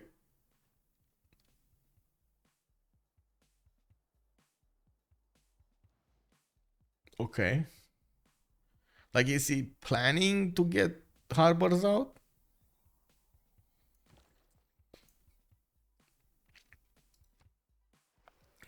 Okay, sure. I mean, if it works, man. Anyway, he's getting Zhang Heng over here. We do have him getting some galleys. When he's going to get his harbors, he's going to get the points for that adjacency. There we go. We got a harbor coming up from Tenayuka. And it's going to be it's going to be a +5. Oh, +5. Okay, very nice. Chempola is also going to benefit from a +3. That could work up to a +4 if there's another district placed next to it. We do have also Ptitpascal, Penbrush and Voice Golden Age, 4 cities, getting his markets out, building hanging gardens from Wakab. Now this is one of the best wonders you can have actually on Umaya, to give you that extra growth, to give you those extra housing points. I do have Observatory coming up here in Yokip, and we do see him already on 18 science and 27 culture, 43 production, the most productive one in his team. Gabzou on Indonesia is still on 3 cities. He did finish up those campuses, and now he's getting his harbors out. Did choose to go for a Penbash and Voice. He wants that civil service much faster, and I would say mercenaries. And from what I do see, he's also pumping out settlers here from the south. I am a bit worried about 2 settlers going going this direction, but I guess he definitely can go over here to the east side with one. And south near the tundra with another one. It's gonna take a while. He's actually expanding to the north as well. Jambi is gonna get another settler, and I'm pretty sure he should actually go on the east so he can set up those trade routes with Aztec. And even maybe help Aztec a little bit there. You can help out with one city, you know, put a city olive and just get boats out over there or something. Just chop them out, buy them with faith, do something there to help out your ally. We got Bamaki, 7 science with 17 culture, actually quite lagging behind everybody else. He is trying to pull off that ancestral hall strategy that we've seen actually being talked about quite a bit and even played out in the games here. You go Magnus second, you go for Liang third for the camp, for the city parks, and then you go ancestral hall. You should be able to 2-turn settlers after, or 3-turn settlers from multiple cities when you're gonna finish all of this with the cardon, of course. Getting happier citizens and everything else. Now we're gonna need to see if this is actually gonna be the strategy that needs to be played out here, because he's keeping himself quite low in the stats at the moment, and as you can see over here, it does give quite a bit of time to Pompi to develop his empire. He's actually on the same stats of Bamaki, by the way. Pompi, same stats of Bamaki. The only difference between them, we do have Pompi already settling his second, third, sorry, his fourth and the fifth and the sixth expands, while England is going to wait for Ancestral Hall to actually get everything going there. It's going to be a while. We do have Manchester actually putting this, this is a +3 campus. Okay, 2 rainforests and 2 mountains.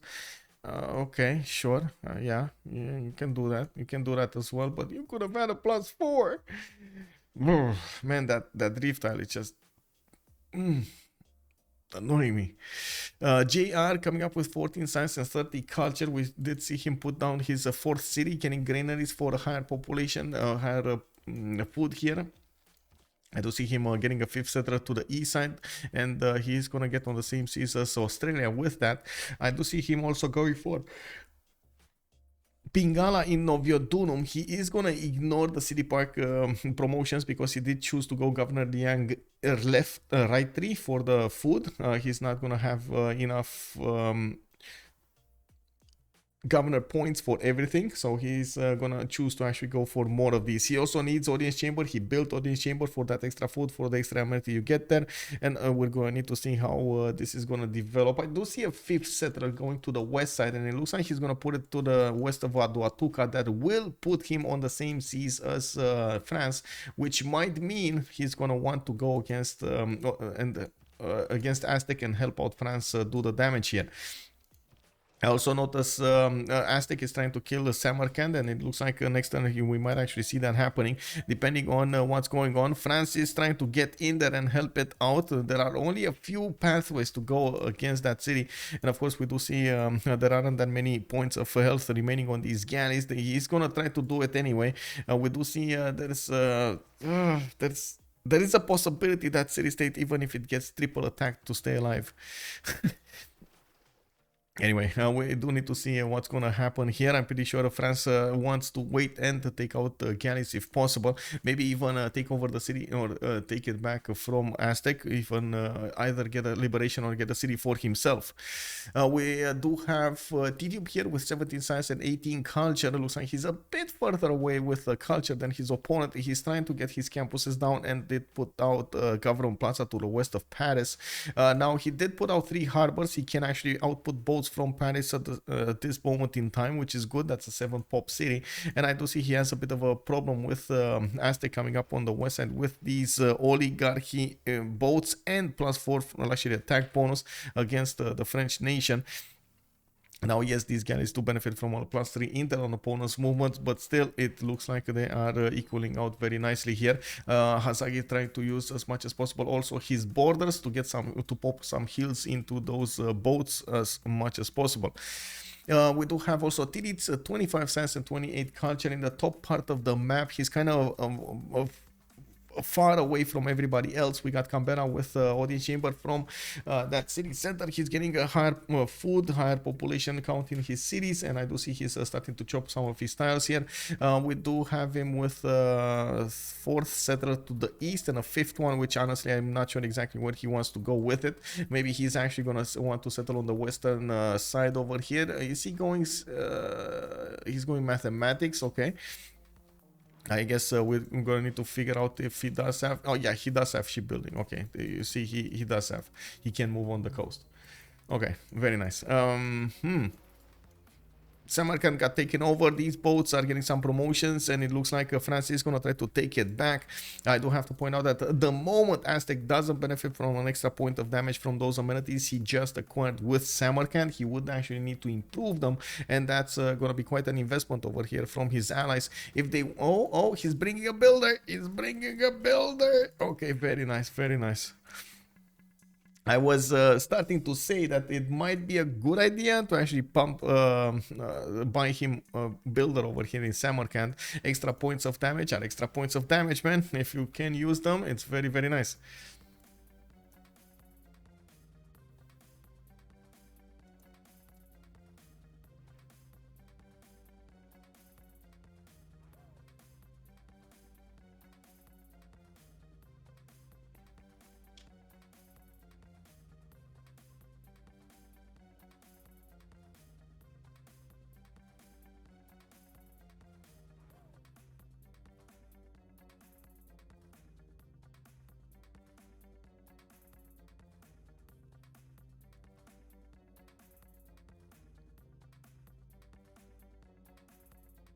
Sorry, need to respond to something really quickly. Okay, we do have Pompi to actually take a look at also. We do have him on 6 cities going for audience chamber. He's definitely going to want to grow higher in population here. He is also going to get his builders from multiple cities. I do see he is going to get Moksha in the southwestern city of Piruta and Pingana in the northeastern one of Sidon. He does have quite a few cities he can settle on the other side of the coast, and looking at his tech side here, he's going for bronze working. I do see him actually putting a city to the southwest, not really in an ideal position. This is not going to have that many tiles to work with good yields. I'm actually quite curious. Well, it's going to take a long time, like 10 turns to get a Cawthon out. It's growing in 7. It just doesn't have either food or production. We did not see him. Oh, we did. He did actually get a Quadrim out, and now he sees there is a passageway. At the moment, he didn't actually figure out there is Indonesia there, but at some point he's actually gonna get to encounter a galley here from Indonesia. Gabzou is moving to the north, and they are a few turns away from finding each other, maybe 1 or 2 turns away from finding each other. There's a 5th city also settled between the mountains, which will give him a decent amount of advantage from that extra science. He has a +4 campus coming out from LPQI and another +4 campus coming out from Biruta. It looks like Pompi is going to make up for that lack of science very, very quickly here, and I'm pretty sure Bamaki here might be left behind. This is very slow from Bamaki, so I'm really curious if he is going to manage to get back on track with Liang's City Park promotion and with Magnus. Did he go provision? No, he didn't go provision. I'm wondering if he went for this one, the extra movement and the settlers don't cost population. We do have England starting to acquire a lot of great terminal points. We do have Indonesia on 5.7, France on 3. Looks like Australia is on 2.3, Indonesia on 1, and then England on 8. And he did manage to get 2 of them, 2 very important ones at that. I guess we do have him with Gaius Duilius and Hanno, a free naval mini unit and a possible fleet out of that. Very, very nice. We do have also France trying to get back into this city. Unfortunately, it does look like it's a bit too strong for him to get there. Now Hazaggi is starting to move as fast as possible towards that front line here to get that advantage. And I do have to point out Hazaggi has a very, very good science requirement over here. He did start to finish quite a few of his harbors, which does mean he's going to get extra science from them. We do have him also probably with the double card for the science for the campuses. Yeah, there we go, +8 campus over here, 38 science with 18 culture, only 10 gold a turn, but he's gonna be relying on the gold of his teammates if he actually wants to upgrade. He's clicking on cartography and doesn't move away from it. He wants to get the drop on France as soon as possible, while Tidube, you'll see he's actually barely finishing mathematics in 2 turns. He's going to need to go for buttress, he's going to need to go for cartography afterwards. It's going to take a while to get there. Now we do see there is some light at the end of the tunnel here. We do have campuses coming out from Paris. That's a +3 to the east side. I do see La Rochelle, for example, is going to have another +2 here in the middle. And Lyon might actually put a +2 or either here on the 1-1 or next to the mountains. He's also going to get another settler between the mountains on that iron tile. This might be a mistake though. Well, I guess he can get a harbor out, but he's going to need to buy quite a few tiles. He needs all of the production cities he could get, so he can actually apply the power, get boats out, apply that production to get boats out against Aztec. And this is where Gaul needs to come in. Gaul might need to build up a navy if he wants to keep his ally alive here. I know it's not ideal. I know he's not going to like what he hears right now, but he needs to do it like this. If he doesn't, and it's only France, I'm pretty sure Aztec is going to be very, very quick on that cartography. And I'm also quite certain they're going to manage to get the gold so he can upgrade as many as he wants. Hazaggi is already on 45 science, 18 culture. Now we do see why he chose to go free inquiry. He's gonna totally ignore the fact that he is of course gonna need a military alliance. He's gonna need the mercenaries to upgrade those boats to get the half coast going, but he is gonna get much faster at these that's gonna be 5 turns difference between him and his opponent to get to that cartography. And of course 5 turns, it's an eternity when it comes to upgrading boats right in the face of your opponent. We might actually see him more than this. I gotta point out more than 5 turns. I'm just estimating 5 turns, but I think it's quite more.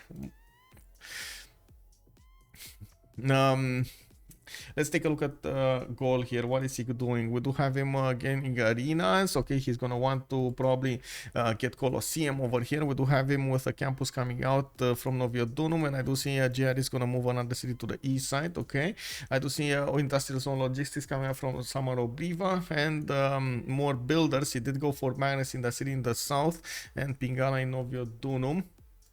Now JR is on 22 science and 40 culture. He also needs quite a bit of time to get to cartography if he actually wants to, but I don't see him wanting to. Going feudalism and also of course getting some pre-built builders here. Apprenticeship coming up in 4 for the extra production on all of his mines. On England, we do have him now starting to get some settlers out, and I do also notice England is trying to get to feudalism, trying to pre-build a few builders in the meantime. He is oh man, this Liang over here is okay, sure, yeah, you do you, bro. We do have harbor shipping projects coming up from Bradford. It looks like from London he's trying to take a stab of all of these admirals over here. He's gonna have a decent chance of getting these admirals away from his opponent, and I'm pretty sure we will probably see some projects coming up from Phoenicia as well to get a few of those. Phoenicia is already on 246 cities, and of course we do see he doesn't have that many stats, but those stats are just gonna ramp up much faster from now on. Australia gets the free sim. Yes, Indo-Jonks could really hurt France. Yeah, and you do see the help coming out over here from Indonesia, right? He's putting 3 cities. Oh my god, and a connection city. So very nice. All of these cities will get to produce boats, and he could use the east or the west to attack somebody. Very important, by the way. He can get a navy to help out the Aztec, deal with the French threat, and then get a navy through the choke points to deal with the Phoenician threat to the west side. We will need to see, of course, how he's going to manage to do everything with the science and the culture. Looks like he is doing quite a bit. The problem will be also the gold availability for all of them. They are making a decent gold per turn, 26, 26, 27, and 18. But still, that's not even one single caravel upgraded every turn. With a half cost card, maybe, but without, no. And that's going to be quite a bit of an issue here. They definitely need a stronger economy to make everything work. And this might actually be a shout out for Maya that he might need to put a city on the coast so they could trade on the coast so they can get more gold from. This also is starting to happen, by the way. Utica will get to connect his economy with Australia. Both of them will have quite a few harbors here. Australia is waiting for the next population level to put his harbor from his capital city, while he did manage to get from Perth, from Melbourne to harbors out. At the moment, he's using internal, so he can get his cities faster set up, but I'm pretty sure it's just a matter of time. We do have Hobart going for... Oh, this is actually quite interesting to me. He went for harbor first instead of going for campus first. I'm pretty sure he would have had a very good campus over here on the former deer tile. That should be breathtaking appeal if I'm not... Yeah, it's breathtaking 6. France and Phoenicia both 3 versus 1 on the seas. Yeah, that's quite a problem. That is quite a problem over there for them. Give me a second.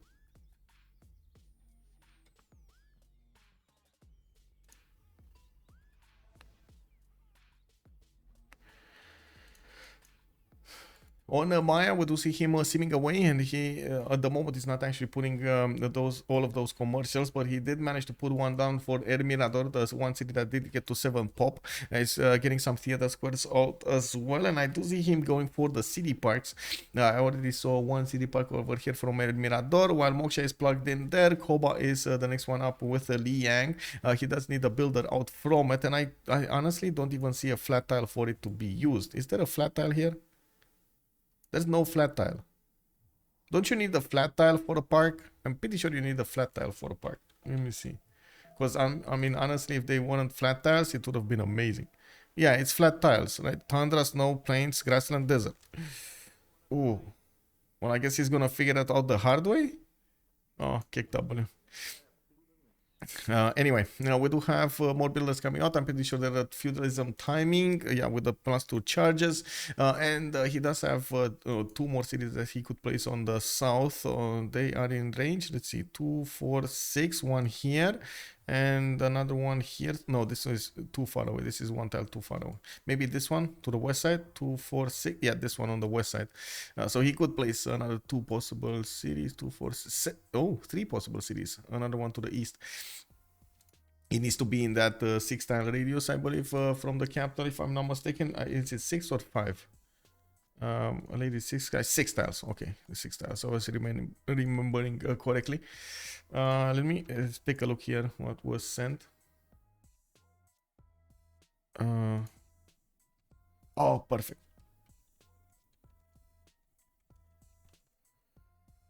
I was searching for the graphics for the land. And I was asking somebody to send them to me, and I just received them. Woo, yes. Maya has a 2 versus 1 and could pull it off. Third ring. Wait. You say third ring? Where? 2-1 third ring. Oh, this one? You mean this? Oh yeah, that is actually a flat tile. Very nice, actually. That's the only. Oh no, he has another one here. So 1, 2, 3. Oh my God, all of them are third ring out. Oof. Oh, I guess we're going to need. Yeah, he's going here. He's actually going to chop this. Did he switch it to Koba? Not yet. It's actually still from his capital. Anyway, I guess he is going to get that somewhere. Barsake, bonsoir monsieur. We do have quite a few players starting to get the projects in. I saw England getting a lot of projects, and he did manage to get one of them, if I'm not mistaken. Yeah, he did get Leif Erikson. Artemisia was the previous ones from the other era, and now we do see Indonesia, for example, has the dibs on the next one. Phoenicia does have 1, and Australia does have enough points for 1. Let's see what happened. Himerius got picked up by Phoenicia. We got Tsingy on Australia and Rajendra Kola on France. Very important. They did not give Montezuma any of them, and as you can see, Aztec is starting to push France here. He was trying to be as aggressive as possible. I'm pretty sure France did try to make a few projects there, so he can get Rajendra Kola. The next animal is gonna be very, very expensive. 305 points. It is Santa Cruz, the Armada one. And now we do need to see if France is actually gonna manage to get to cartography. 6 turns. Oh my God, I nailed it. 5 guys, I nailed it, man. I nailed it. I said 5 turns difference. It is 5 turns difference. Oh my God, man. Um, Okay, no, we'll see how this goes. Anyway, we do have Hazaggi here with already 68 science, 26 culture, lighthouses coming up from his side. I'm actually quite surprised, but I guess he's gonna have quite a few boats over here to upgrade with. The biggest problem will be the gold. They only have gold for maybe what, 2 boats over here, 114, 60, 60, and 144. Yeah, 2 boats by the looks of it. We do have him starting to attack into France with some of his boats and even dealing damage with this. You can imagine when those caravels are going to come out, it is going to be quite important. He did manage to upgrade the olives next to Samarkand, and he still needs to upgrade the other tiles. Oh, he did get the silk as well. Oh, he bought that silk out and improved it, so that's an extra +2 points that he has. He's on +6 now. Is it on plus? Is he on plus? Oh my god, this is, yeah, he's on +6. He's on +6. He doesn't even need an admiral, man. He's just so big naturally. Well, that's gonna be a problem. Ptitpascal already arrived at 73 science, 63 culture. Looks like Maya is jumping ahead with those stats. He's starting to. He's gonna need to actually switch this style. Is he switching it? Is this gonna be the one? No, still not switched it, and I'm very curious if he's actually gonna get it and get that city park over there or somewhere else. It feels like there it should be something like a theater square. But oh well, maybe he, you know, he has no other choice, so you gotta do what you gotta do. On Phoenicia, we do have more traders coming around, of course, to use Magnus. I do see MTW is gonna get that Cawthon out in 2, and the Phoenicia did manage to get the builder there with only 1 charge. Now it did get to upgrade the Cawthon to the north, and I do see he did put Great Path over there, not really helpful. First caravel in the water, but very far away, actually. Is he gonna get a drop on Lyon? He gonna drop on Lyon? Okay, yeah, he's gonna drop on Lyon over here. It's gonna be like a B-22 bomber over there. Yeah. Oh, anyway, we got the Stonehenge coming up in the 4 turns from that city center, Tenochtitlan. Looks like we're 9 turns away from getting the next golden age, and I do see France is starting to buy out scouts so he can get some extra support bonus. They can't help him. They can't help him. It is all up to JR over here to the northeast, and I know, I mean, I know it's late. It's definitely not what Gaul wants to hear. Gaul has totally different priorities to actually get his simming going and everything, but it's his only chance of making his allies survive. Gaul did manage to get Colosseum from Aduatuca. We do have him trying to get that science. It looks like at the moment he's actually on 54 sciences, 64 culture. Very nice going shipbuilding. He's clicking, he's trying to get that going, but man, now I'm pretty sure he's gonna be thinking, oh, if only I would have put my city on the 2-1 instead of the 2 other eastern side. Anyway, I do have caravels already starting to poke out a little bit from the Hazaggi cities. He has 2 of them. One, oh, look at this sniping maneuver over here from Hazaggi. This is gonna be so bad for Lyon. Anyway, we do need to see if how much gold they can actually benefit and drop on Hazaggi. Looks like at the moment they have enough gold in their bank for another one, and they should actually fund another one of these caravels for Aztec. Aztec is quite far away from even getting close to mercenaries. It's gonna take a while. France does look like he's dead. Yeah, maybe he's gonna survive a little bit with the inner city, for example, Rouen. But other than that, yeah, it kind of looks like it's he's watching his demise in slow motion here.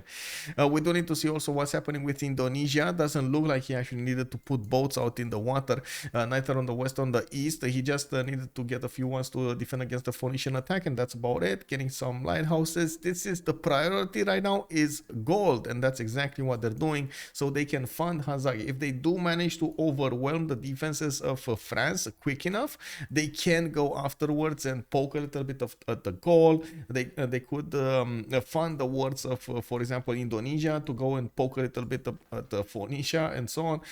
So there are quite a few options for them opening up afterwards. Is anyone on TVMT making niter? That's a very good question. And yeah, there we go. We got a city park from Koba here.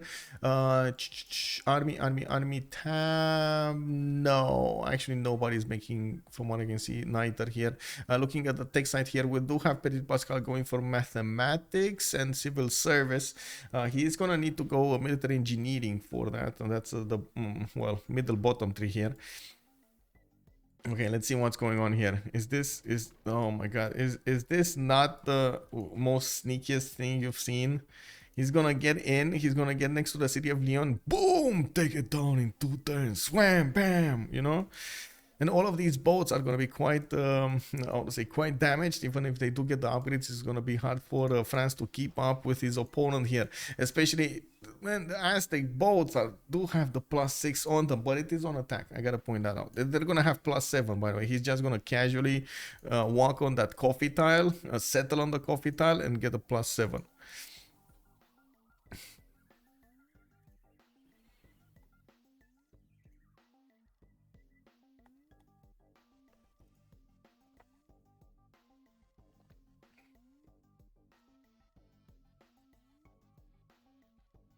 Wait, I'm getting pinged. What? Oh.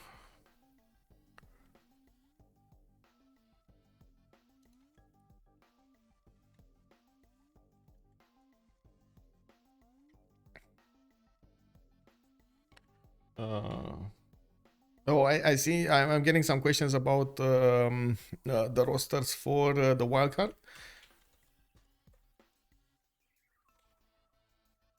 Or at least I hope I am. As in, I don't see another one. But anyway, we do have France actually getting poked over here, and this is the main action of the game. We're going to need to take a look at the era score slowly but surely. Have a nice day. Hey, thank you so much, Sensman. 1981, much appreciated, sir. And look at this Aztec going against Lyon. This is gonna be one turn away from Tidube actually getting his cartography. He's getting poked. He's getting poked and prodded here from all sides. I gotta point out, they didn't actually invest that many more boats, that much more gold on Aztec to actually get all of these things going, all of these caravels upgraded.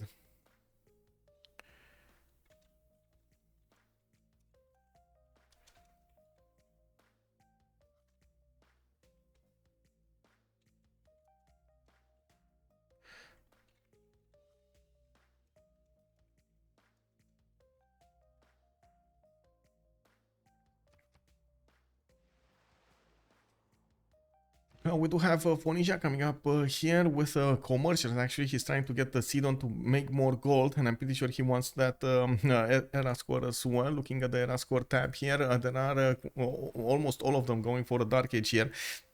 Yeah, we do have Australia starting to poke in. Looks like Titiits did get the connection city of Sydney. This actually was quite a surprise, and one of the reasons they might actually consider. Oh no, Bamaki is not even close. Oh, this is massive. Look at Australia going in. Australia going with the caravels against England, and England is caught with his pants down. Ooh, we can see the underpants. Bamaki, what are you gonna do, sir, about this? We do have Vilnius just watching idly by from the west side with an Argent trying to figure out exactly what he wants to shoot over there. Who are his opponents? And it's fine. They're just going to poke at each other here until only one will survive. We do have multiple galleys coming around, and I do see, of course, Titiits did get to 39 science, 39 culture.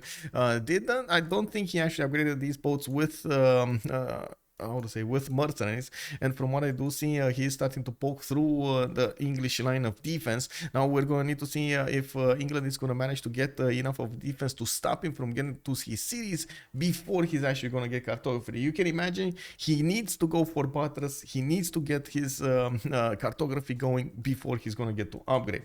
On the west side, the first city falls. The city of Lyon was the first one to succumb to the strength of the Aztec caravels.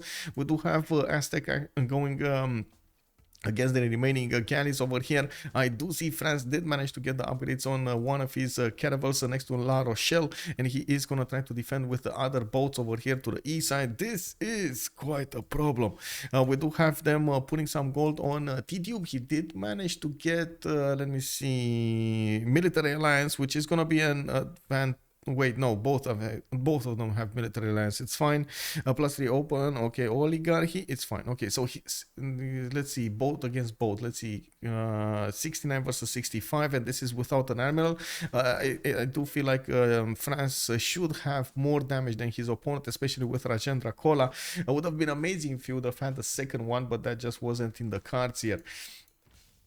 We do have to take a look if Aztec is going to put more of these gold points into his galleys to transform into caravels here. It looks like he's also 2 turns away from scanning square rigging, and still not there to mercenaries. His feudalism in 2 turns. It's going to take a while until he actually gets to mercenaries. We do have to see what Indonesia is going to do in this scenario. He is just trying to fund his allies' needs over there with 35 gold. Sorry, what is Indonesia? Gabzou, 31 gold a turn. Yeah, he is trying to send as much as that possible towards his allies' cities. In the meantime, France might actually try to take back Lyon. He can't really upgrade in the borders of Lyon, but he can upgrade in the Ambert Island to north of La Rochelle. Might actually need to do that as quickly as possible. Again, the main problem is the gold availability. There's a lot more gold available for TVMT than it is on the French boats, than it is on, how to say, Freritos de la Vega. We do have more of these English boats starting to pour through the north, while Australia is going to have a bit of a problem to deal with all of them. He needs to get more of those caravels on the front line so he can start to poke in. You can see Bamaki is trying to use his scouts, throwing everything in the front line there to get the support bonus and make these boats a little bit tougher to deal with. I'm pretty sure Titiits will probably try to use first move maneuvers over here, hit it last second and then hit it first second so he can chew through the galley line. High Dev, I didn't even see Australia moving a settler there. Yeah, I know, right? He just like, yeah, he sneaked it in. He sneaked it in. We do have Hazaggi 9 points away from getting a golden age. It looks like Ptitpascal is 11 points, 46 out of 57. Gabzou going dark, Bamaki going dark. JR looks like he's he's there, 67-67. He did manage to get his golden age, and he is getting up. JR, the mighty JR, he's getting his boats out. He's flexing his muscles right now, and as you can see, he's trying to use the idea of Samar Obriva and Bibrax to build up a navy. Yes, a navy to conquer them all. Let's see if JR is going to manage to do it. 61 science with 72 culture. Remember, Hazaggi science is mostly, you know, flaky science. That is free inquiry science. And we're going to need to see if he's going to manage to keep up with the production necessary. I'm pretty sure we will need to see also JR chew through the top 3. He's going cartography in 3 tests. He's going to have mercenaries with this, and he's going to get to upgrade everything. What he doesn't have is an admiral. That is a bit unfortunate. He didn't actually make admiral points here. We do have Tidube also going dark. Looks like Titiits is 51-51. That is the threshold necessary to go for this. And we did have him trying to poke a little bit at England's boats, but he couldn't push through. Oh no, I'm late. Hey, Arthes, hello there, sir. Thank you so much for the prime. Much appreciated, sir. He picked up Cotton, taking Lyon. Is that another +1? It should be. It should be. Oh my god, it's worked. And he's starting to get builders, and he's gonna pillage the Gavron Plaza for... oh, he's getting to mercenaries. Check this out. He's gonna pillage the Gavron Plaza, and he's gonna discover mercenaries. Oh, that is just insult to injury, man. Let's see. Plus how much? Plus how much on the caravels? +7 luxury attack bonus. Yes, you are correct. He did pick it. Very nice. Very nice. Very nice. Let's take a look on the on Titiits, we do have him in the main cities, not actually building up a new navy or a bigger navy. I was expecting him to actually follow this up with some quadrims. I didn't see a single quadrim in the main force, and I'm pretty sure he would need frigates to work with this through the one-tile chokes. Bamaki looks like he's buying himself enough time to get his boats in order, get his cartography. He's getting scouts out from quite a few cities here, and it doesn't seem like, honestly, it doesn't seem like Australia can actually punch. Well, it's just a matter of time until he gets the +1 caravels, you know, the emblem promotion. +7 is going to be amazing. He might actually start to do enough damage against his opponent's boats. We do have Pompi, also last but not least, 62 out of 66 points. He is going to get the era score coming up from this, there we go, that commercial city. And he did get a horse, so that's enough era score for him to get the golden age. Very nice, very nice. We just need to see Gabzou and Bamaki manage to make it, not to mention Hazaggi is trying to get there. If he's going to fight against Titube's Dark Age, he's going to have a bit of an issue here, even with his +7, especially with another big navy coming against him. Now he is gonna upgrade most of these Aztec boats into caravels. Now with wait, we need to see this, by the way. His 2 turns mercenaries, right? Pillage, pillage, pillage, pillage, pillage, pillage, pillage, pillage. Hazaggi, remember to pillage. No. Why is he not pillaging? Click button, pillage, get culture. No? It's not pillaging. It's not pillaging. Come on, we need to see this. Well, one of those ones. Oh my god, he's actually switching to something else. He doesn't want mercenaries? What is this? Your guess is as good as mine. It is what it is. Come on, pillage, man, pillage. Like you have all of that. Pillage. No, pillage. Anyway, I'm a bit surprised, by the way, that France did not upgrade these galleys into caravels, and he can go for it. But I guess it is what it is. He's still keeping these Aztec boats on their toes. These are gonna die anyway. I'm pretty sure the French galleys are gonna die. We do have 6 turns for Bamaki to get cartography. In the meantime, we do have new boats coming up from Australia.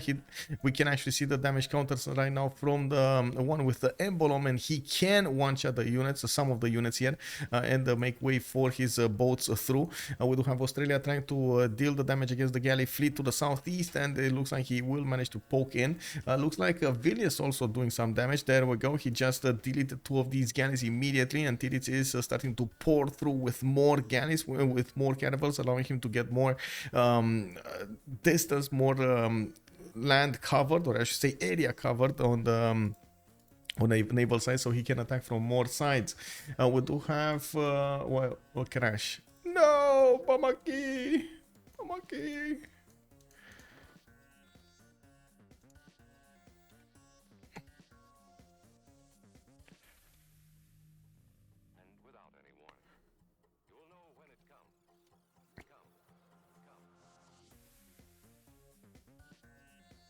Or did he? Wait. No, it's fine. He didn't crash. Okay. So he probably just clicked on, like, his screen froze, and yeah, that happens sometimes, unfortunately. Okay, so how many turns do we have? We got one more turn, one more turn. This is the turn of truth over here. Who is gonna get the golden age and who's not gonna get the golden age? We got Aztec getting a lot of frigates. We got him upgrading a lot of boats here, and I do see him getting a decent amount of navy to go against France. We do have a Gaul also following up with a navy of his own. Now all of these boats will not have an admiral, and it looks like the only way this is gonna go towards Gaul's is if he has enough numbers to deal with the Aztec boats. It doesn't look like. Ptitpascal did manage to get his golden age. We got Gabzou going dark. Oh, that's gonna be so painful for Gabzou, by the way. He's gonna lose a lot of his culture per turn, not to mention quite a bit of gold. We do need to see if he's gonna manage to keep up with the necessary points in the next one. You'd think actually with Indonesia it should be easy to get the golden age. We do have Bamaki also going dark here, 44 out of 45. The fact that he got pushed, I'm pretty sure through a wrench in his development plans. We got JR 68 to 67. He gets his golden age. Tidube dark age. We got Titiits going golden and Pompi getting golden. Tidube actually I think he wanted to go dark and yes, it got pillaged. Did Hazaggi actually get that? No. He didn't get mercenaries from it. Or did he? Actually, I want to see. Did he get mercenaries? Yes, he did get mercenaries. Okay, never mind. So he did pillage it, he did realize he can do that, and then he switched to mysticism. Okay, it happens. You know, it happens. Sometimes it happens. Okay, so France is gonna put his +5 card, and he's gonna get stronger bows to use here against his opponent. We do have Aztec also with the +6 now from dropping from +7 because the cotton tile did get pillaged here. Very nice move coming out from Tidube. We do need to see also how fast these boats of Gaul can actually get there. He's trying to get there as soon as possible, but I'm pretty sure at the end of the turn here we might actually see the Aztec boats start to move, especially with the amount of frigates he's getting here. He should be able to poke through the next defenses put up by his opponent here, by France. Looking at the choices, Montezuma normal, Lady Sky did not pick his. We do have only Ptitpascal managing to get the golden age from one side. Everybody else normal or dark. That's quite a problem there. We got JR pen brush and voice golden age. We got Tidube dark age. We got Titiits on pen brush and voice, and Pompi free inquiry golden age on Phoenicia. We might actually see him. Oh my god, yes, he's expanding to the other side of the coast here. He knows that Australia is gonna keep England busy for quite some time now. It looks like Titiits did manage to keep an advantage when it comes to the science and the culture, and I'm pretty sure they need to find a solution for Aztec, while of course, yes, they will probably fight Indonesia. We do have also Maya starting to get into these waters, dipping his toes over there, and we will need to see if Phoenicia's navy will be able to overcome his opponents here. It looks like Pompi is charging ahead with 93 science and 43 culture, while Petit is on 109 and 116. Gabzou 70 and 45. Yes, he did go dark, but it doesn't look like it's that bad for him. Let's go for okay, ivory. Let's go for this. This. Okay. I didn't see that much ivory through the map. Do we have like silver or something? No? No. Okay. It is what it is. Redmire, good evening, sir. Missed the pillage. I missed the pillage. Yes, he finally finished, but yeah, he finally pillaged, but I missed it. I'm sorry. Also, Redmire, good evening, sir. Your thoughts managed to get telepathically to Hazaggi. Yeah.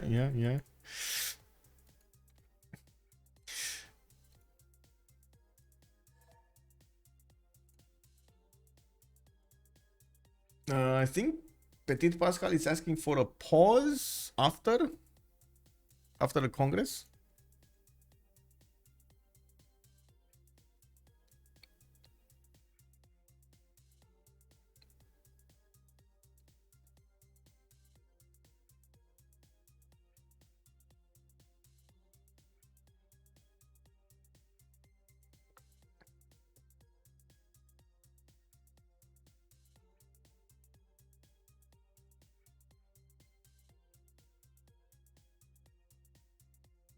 I guess we're gonna need to wait for them to show us the way here. What is going on? Helsu, he's asking for a biological break. Oh, I see. Okay.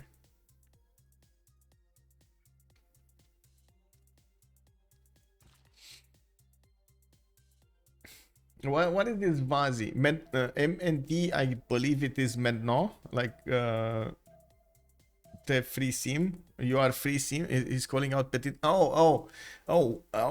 He's saying, but why? You are free sim, right? That's what he's saying. But I don't know what Vazi. This is basically like, no, I don't know what it is. Anyway, We got some moves coming up from Australia. He's getting more caravels with the +1 promotions on them. And you can see how he's starting to chew through the defenses of England slowly but surely. We do need to see also Australia managing to get in there with more boats. I would have imagined, yeah, there we go, the second tier boats coming up here. We do have the Squadrons starting to come out, more galleys, and he's starting to put down more theater squares. He's saying you can go now, you're free sim. Yeah, basically, okay, basically. Chocola, thank you so much for good evening, sir. Okay, he's saying go now since you're free sim. Oh, so Vaz E. Okay, Vaz E means go now. Okay. Actually, I think it's a combination Vazi and Menno. All right, Vazi Menno. Man, these shortcuts are bugging me. I'm gonna need to learn them. I know I'm gonna need to learn them, but at the moment I don't know them. Hello, I left early into the match. Who is in the stronger position right now? Hello there, Brody Barhead, and welcome back. Vazi Menno. Okay, we Vazi Menno. Oh, thank you.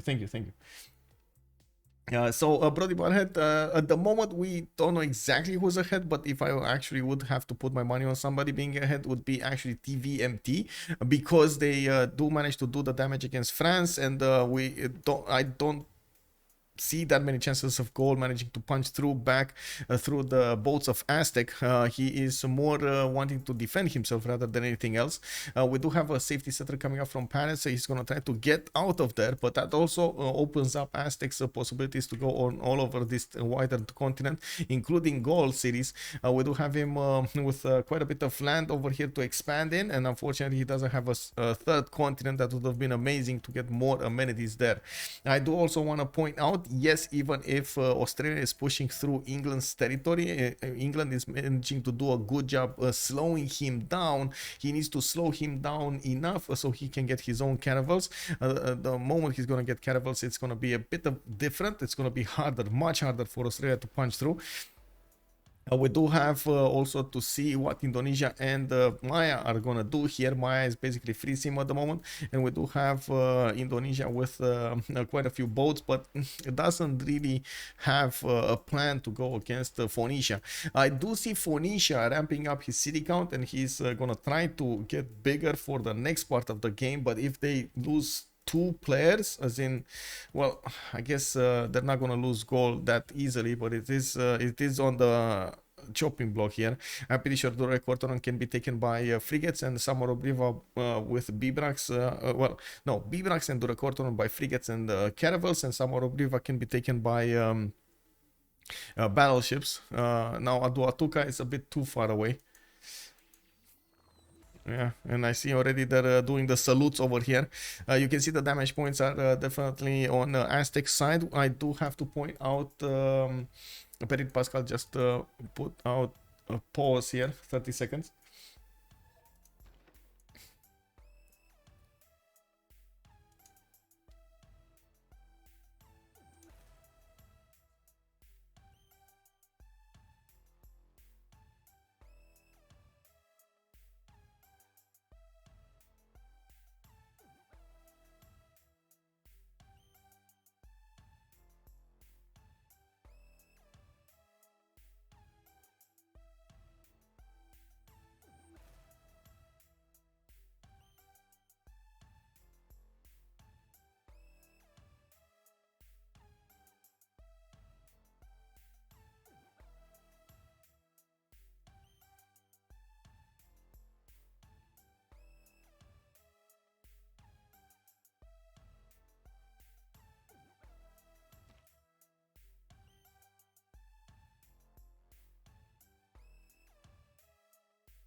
I guess we're waiting to see what's going on.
Okay, there we go. JR is getting restless. Okay. Somebody else needed the bathroom break, it looks like. I do have to point out Australia is getting those boats in, and it looks like, yeah, now he's actually starting to punch through a bit faster. Okay, Ptitpascal is saying not for him, not for him. I do have England, by the way, putting down his city parks, and I gotta say this was very, very, very slow. The city park strategy was extremely slow, and I'm not even sure. I know, I'm pretty sure he's not gonna be able to catch up with this. This was just not the correct land to go for that strategy. Oh well. You make your choices and you live with them. I'm pretty sure if you would have had the Pingala much earlier, and of course Moksha in there, he would have had much better stats at this point in time, and he would have probably had already Caravel technology. Liang City Parks very slow. Intelligence agency coming up from Canberra. Looks like Harbour's coming up from Hobart. I do see Perth did finish Oracle. Interesting that he did go for Oracle in this city center. And let me actually take a look. What is he doing? Australia does have 8 grid terminal points a turn. Okay. And that's it. He's not making anything. Okay. 7 grid scientists. Who did pick Hypatia, by the way? Hypatia was Maya. Okay. Well, it was Maya. It was quite early also. Totally ignore that for some reason. Anyway, we got the game going on, and it looks like we do have JR telling us faster, schnell. How do you say faster in French, by the way? I only know allez, but allez is basically like go rather than faster, right? We do have workshops coming out from webcam now. Universities from Mirador. It looks like Ptitpascal is just free simming away very nicely. He did put those cities I was talking about to the east side and one to the south, Uxmal. Very nice. So he did manage to get that going. Reina is setting up there in the city center, and he's going to trade coastally with the capital city of Indonesia. Now it is about that time the players are starting to switch from those internal trade routes to the external trade routes. So we're going to need to see if they're going to manage to get their economies booming. Gabzou already is on 113. We do have a second city falling here from Tidube, from Catherine de Medici, and oh my god, if this wasn't enough, by the way, for Gaul just got hit by a hurricane. If this wasn't enough that he has to deal with all of these boats of Aztec, and he already has promotions on them, and we do have how to say, frigates coming out and so on, like it, oh my god, it's just nasty. Of course, Aztec, if he actually wants to finish France, he's going to need to go inland with quite a few cities, with quite a few units. You do see that Paris is going to get walls. It is a bit protected. Of course, it can be shot from that amber tile. And we do have a French horse over there trying to stop the movement of his opponent's units. There aren't any units from Aztec that could actually go on the land and do something. We do have one single swordsman that get upgraded from that Eagle Warrior in Lyon, but I don't think one is going to be enough. I'm pretty sure that these horses and the archers should be able to withstand that damage. Now we do need to see also if Aztec is going to get the land army. Here I do see he is chopping down intelligence agency. Vite. Oh, there we go. Blue Vite. Oh, I see. Thank you, Dido. Thank you.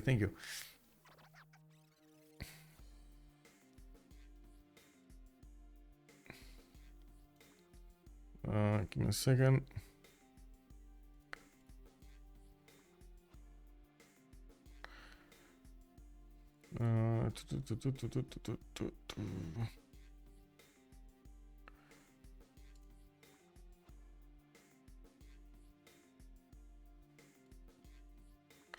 Okay. Okay, we do have the skirmish between the Aztec boats and Gaul. It looks slowly Hazaggi is moving forward, and of course that hurricane does need to dissipate. It did hit one of the caravels of Gaul and one of his galleys, but it did leave the other ones alone. We do have Hazaggi putting more of these frigates on the front line, and these frigates are the ones that are going to punch through the lines of Gaul. I don't see Gaul having enough production, even if he does have relatively good oppidums here with the workshops in them. It doesn't look like he has enough production or even enough production centers to make good use of. to get that fleet out. Let's take a look at what's happening here. Looks like Australia is managing to punch through all of the defenses of England. England is managing to get Caravels technology. He could actually upgrade right now. I'm not sure what's the stopper. Is he waiting for? Okay, there we go. He's just upgraded. We do have him getting taken out immediately after he gets the upgrades. The frigates of Australia will manage to allow him to finish the job on England, at least on the three cities he put down. Birmingham, Newcastle upon Tyne, and the city on the west will still be there. MD Chomps 13, thank you so much for the follow, sir, and welcome. 5 frigates, 5 caravels did get upgraded in the city borders of Manchester to put up the defense against Australia, while I do see some Australian land units are also coming to fight here. We don't see that many more boats being built by Australia, and this is about that time we start to see all of these outback stations being built here in the cities of Australia. We do have him with a lot of possible food and a lot of possible production to be gotten from those, especially this one over here on the 1-1. It's gonna be so strong next to the pastures. We do have such a big Phoenicia, 2, 4, 6, 8, 10 cities already set by Pompi, and he's getting all of those traders with right now connecting to Australia. Some of them are actually still connected to Magnus internal Tyre, the city of Tyre, but I'm pretty sure they're gonna start to switch very, very quickly. Pompi is going for mass production. He's gonna go top 3 here. He's gonna want to get first of all the shipyards, and of course I'm pretty sure he's gonna try to go for ironclads here, industrialization and steam power. For steam power, it's been quite some time, but I do want to mention it again. You actually need scientific theory, so you need to go through banking, astronomy before you actually get to discover that. One of the good things is he does have the benefits of 103 science with 54 culture, and it does look like also JR is getting quite big over there with 69 and 102. Now it does look like Hazaggi with his 62 and 55, he still manages to punch through, and he is probably gonna win the fight against Gaul. Now at the moment it's all up to Hazaggi. How is he gonna try to plan this out? He does have the support of some junks from Indonesia, not escorted junks, these are just junks over here that will probably be able to deal some damage against the city of Paris. But at the same time, I do see catapults coming out from Tidube. This is usually the correct move. You try to get as much of a defense as possible using those ranged units, the siege units, to do the damage against your opponent's frigates. And he can actually do 1, 2, 3 tiles that could attack into that boat over there. It's going to output quite a bit of counter damage. There is another settler moving to the south. I have a hard time believing he's actually going to get out of this. You can see immediately Aztec is trying to close up those possibilities for him, and I'm pretty sure Tidube is going to want to stay as much as possible with his city inland, so he is out of reach from those frigates and of course the upcoming battleships. Don't get me wrong, it's still a long time until battleships, very long time. Like he needs to go for coal, and he needs to go for bottom 3, or somebody needs to get him the coal so he can get for so he can go for refining. It's gonna be a long time until he gets to refining, especially with 62 science and 53 culture. Now it looks like Hazaggi is trying to tentatively go against Gaul here, trying to figure out, okay, where did Gaul go? The fact that Gaul went full backwards does mean he's actually well, it can mean two things. It can mean it's a trap, and of course Gaul is big brain over there, or it can mean that Aztec is having a bit too much power against Gaul, and Gaul is a bit afraid of losing his fleet, which is exactly what's happening here. JR definitely doesn't want to lose his fleet before he gets more or stronger ones, and you can see he's getting his 2 turning cannibals here, but it's still not enough. With the amount of boats that Aztec has at his disposal, he should be able to chew through the defenses of Gaul very, very quickly here. We do need to see also if Indonesia is going to manage to get the upgrades on the west side as well as the east side. Looks like he's passively putting some boats over here towards Phoenicia, not really wanting to poke the bear that much. And of course Pompi is just happy doing gold. He's on 200 gold a turn at the moment with 153 production versus Gabzou's 115 and 87 gold a turn. At the moment it looks like only Pompi is making decent amount of gold. JR is actually losing minus 11. We got Titiits on 59 only. but he's fighting and he is winning. Titiits over here is doing God's work, taking out his opponent's boats, and it looks like he will take out the capital. Now we do see England is trying to get new settlers out, and I'm pretty sure he's gonna try to expand over here to the south. Actually, not, you know, not too bad, not too bad. He's trying to get out of his opponent's way there. If he only had an admiral, exactly. Janus is right. If he only had an admiral, that would have been like so important here for JR, but he doesn't. And you can see these Aztec boats are trying to poke. And first of all, I do want to point out Aztec did manage to get the harbor tile. Summer of River was using to output caravels. That caravel is not going to get to go anywhere. And we do have Aztec getting more units. He's going to use the caravels to make a wall, and the frigates to shoot above that wall, and of course onto the caravels of his opponent on JR's caravels, and he's gonna slowly take all of them down without taking that many losses. Most of the Aztec caravels do already have the +7 emblem promotion and the +6 attack damage, right? The +6, or is it +7? It's +7 right now. It's back to +7. I don't know how, but it's back to +7. He never re-improved the cotton time. Oh, he has another one. When he took La Rochelle, he had another one. Very nice, very nice. Okay, so +7 right there. So it looks like this fleet is going down. We do have a counter attack here, but that's, I guess, you know, it happens. Oh my god, look at this damage. 78 versus 67. That's one boat down. It's another boat down. Where frigate? Frigate? No? Oh, too far away. Frigate too far away. Oh, there we go. That's that's a junk. It's fine. That works too. Oh yeah, down to only 2 boats. Down to only 2 boats here. That is a bit unfortunate. We do have a Terracotta Army finishing up next turn from Aduatuca. Yes, these boats are going to get a promotion, but that's about it. Bibrax, 5 turns away from getting a caravel there. Doesn't look like he has chops to work faster. Maybe, but he doesn't have the builders going. We do have the first knight from Aztec starting to come around, and yes, we do have France getting some archers going. Looks like he's also using his catapult to start attacking into the Aztec boat. The Aztec boat slowly chewing through the defenses of the Parisian walls. We do have another catapult coming up in 2 turns, and as you can see over here, the attention of Aztec is fully on Gaul here. He's gonna want to delete as much as possible the opportunity of his opponent from ever attacking him back or making a navy, and that is the correct move to go for.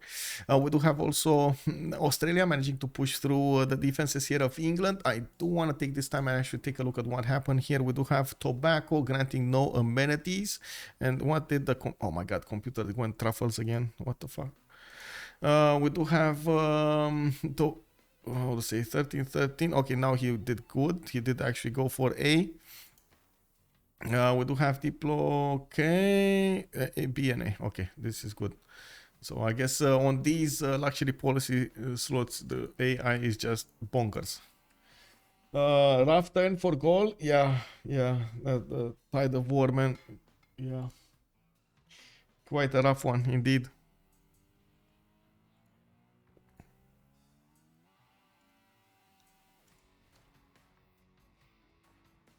Okay.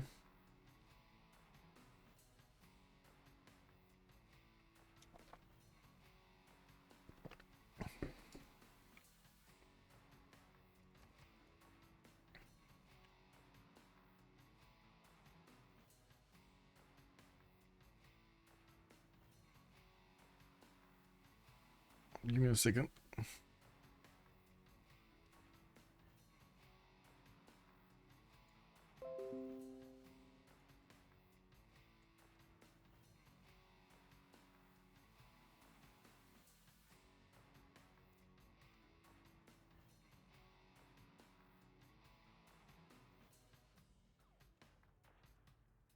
I'm sorry, somebody is trying to register on CPL, and he for some reason doesn't get through, but is I would say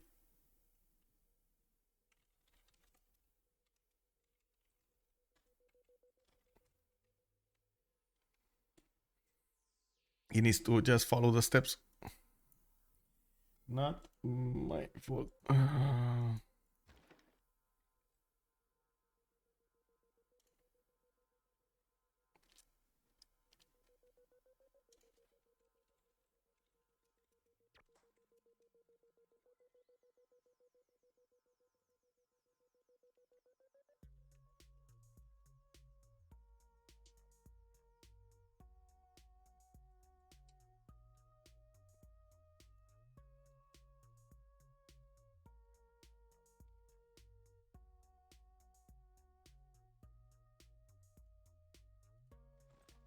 Okay, so let's see if France is gonna manage to make it. It looks like he's moving to the south here, trying to get the city on that freshwater river.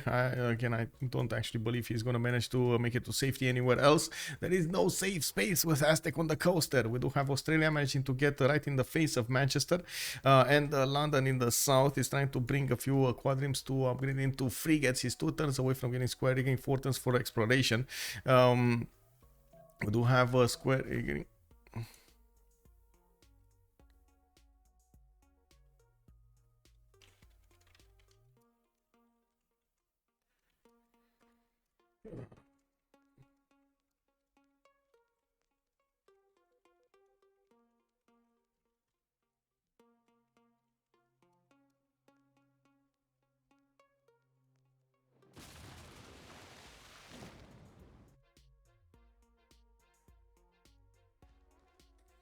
Maya coming up with campus research projects. We're coming up on also there we go Ib Khaldun with the food yield benefits. It does seem like we don't have Newton yet showing up, but I'm pretty sure it's up in there. Maya is also making 14 great scientist points a turn, while the Gaul is on 18. Now Gaul is about to get also this engineer Leonardo da Vinci for the workshops that will give him an extra +3 culture. That's going to be quite important. Unfortunately, his series are going to go down. Durecortor and Bibrax are slowly going down. The good thing is he did manage to get 150 fortification health.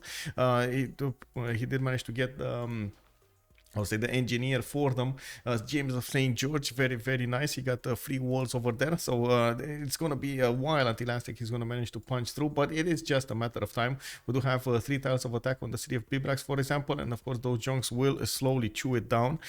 We do have the same thing happening with the Recorteron, but that's only 1 tile of attack, so it's gonna be definitely a lot longer. JR over here is gonna give up on ever getting a supremacy on the coast on the west side, which is gonna be a problem for them overall. If Australia would give up on Manchester, London, and Bradford are ripe for the picking, yeah. Yeah.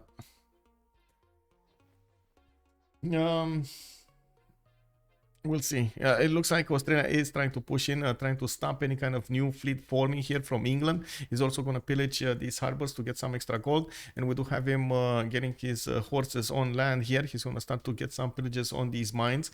We do have Manchester also being slowly chewed by these frigates. So you can see the damage being done over there from the city of Manchester.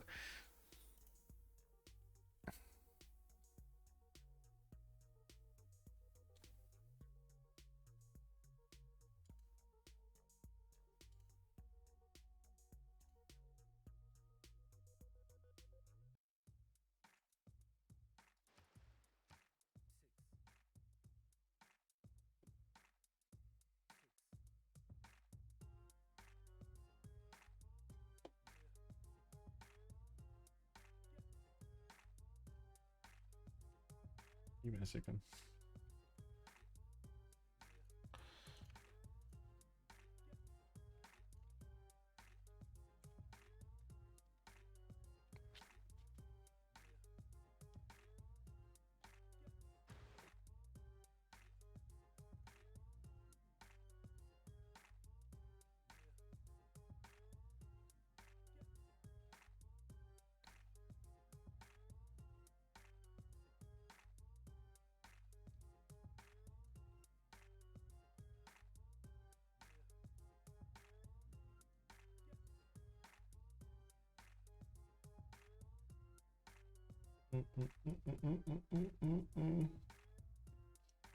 Very good.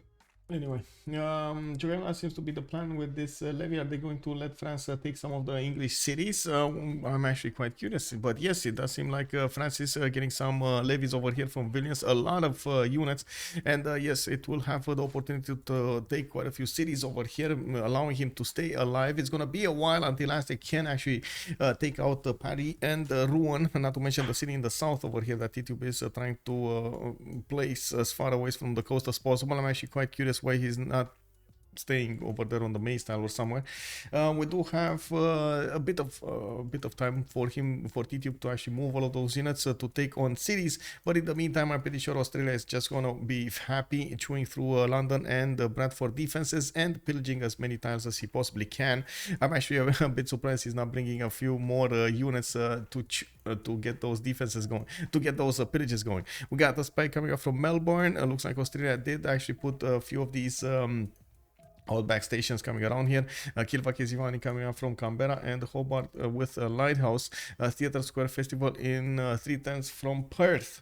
We do have Indonesia also bringing a few more boats to the northwest, getting his own intelligence agency and finishing a Venetian arsenal in 2 turns.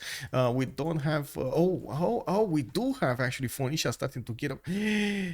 Oh, they were going for Venetian Arsenal at the same time, and of course, it does seem like Indonesia did win that race. We got Mahapahit finishing that in 2 turns, while Lixus is actually 15 turns away from finishing. He never switched Magnus in the city of Lixus for the extra yields, for the double yields coming up from these chops. Still, there are quite a few chops available for him next turn, then actually 2 chops, stone tile and this rainforest tile. It shouldn't be enough to actually finish Venetian Arsenal faster than his opponent.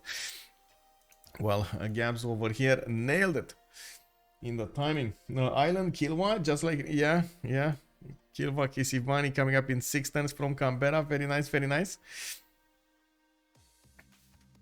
Let's take a look at what's going on. Aztec is okay, happily just doing the damage on Bibrax. He is gonna take that city. JR is gonna put a city to the north there, and it does seem like all of the caravels did fly away from here. They're actually positioning themselves towards La Rochelle, where there is an Aztec trebuchet coming to the north of the city of Paris, trying to get the damage done towards that city center. Aztec is getting a few frigates out to do the damage from the amber tiles again.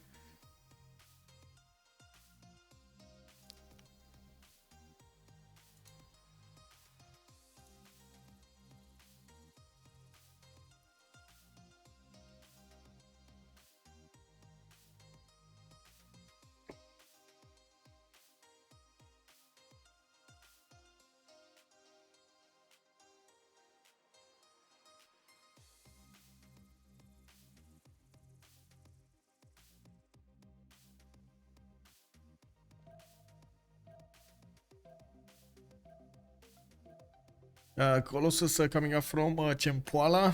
We do have libraries coming up from Tenayuka, and I do see Entertainment Complex finally coming up from Aztec. He's going to need to get his unique building at some point. Well, it is what it is. It does look like Paris is going down quite fast with the 2 trebuchets starting to shoot at it. The Aztec force is going to take it relatively quickly here. Tidube is going to reposition his forces towards the city of Rouen to help it out defend a little bit better. We got 1 turn away from Venetian Arsenal coming up from Mahapahit, and from what I do see, northwest, I do see, yeah, it's way too late. It's way too late. Those only gave him 4. Oh my god, so many chops went into this. It would have been, can you imagine how many boats he would have gotten if he didn't actually chop Venetian Arsenal? Oh my god, just like 6 more boats instead of Venetian Arsenal. I went to a shower, and now France is dead. What happened? It happened, man. You know, Aztec happened. Like, the Aztec was there 5 turns before with caravels. He started, you know, dealing the damage against his opponent there, beating those galleys back into submission, and now he's just taking Paris. And even if Gaul came with the navy, he was like strolling in with those caravels. Hey, I got the same tech, bro, what you gonna do? Then it was less Aztec with his +7. He was like, check this out. Ixtapa, London and Bradford are now Australian. Yeah, Oh no. Well, Titiits did manage to get to the damage. Looks like Manchester is being kept over there for France. So France is gonna take one city, and it does look like he's gonna try to take Newcastle upon Tyne as well. He's gonna need a lot more forces if he wants to take that city and upgrade everything he can. While Gaul is also getting those going over there for him.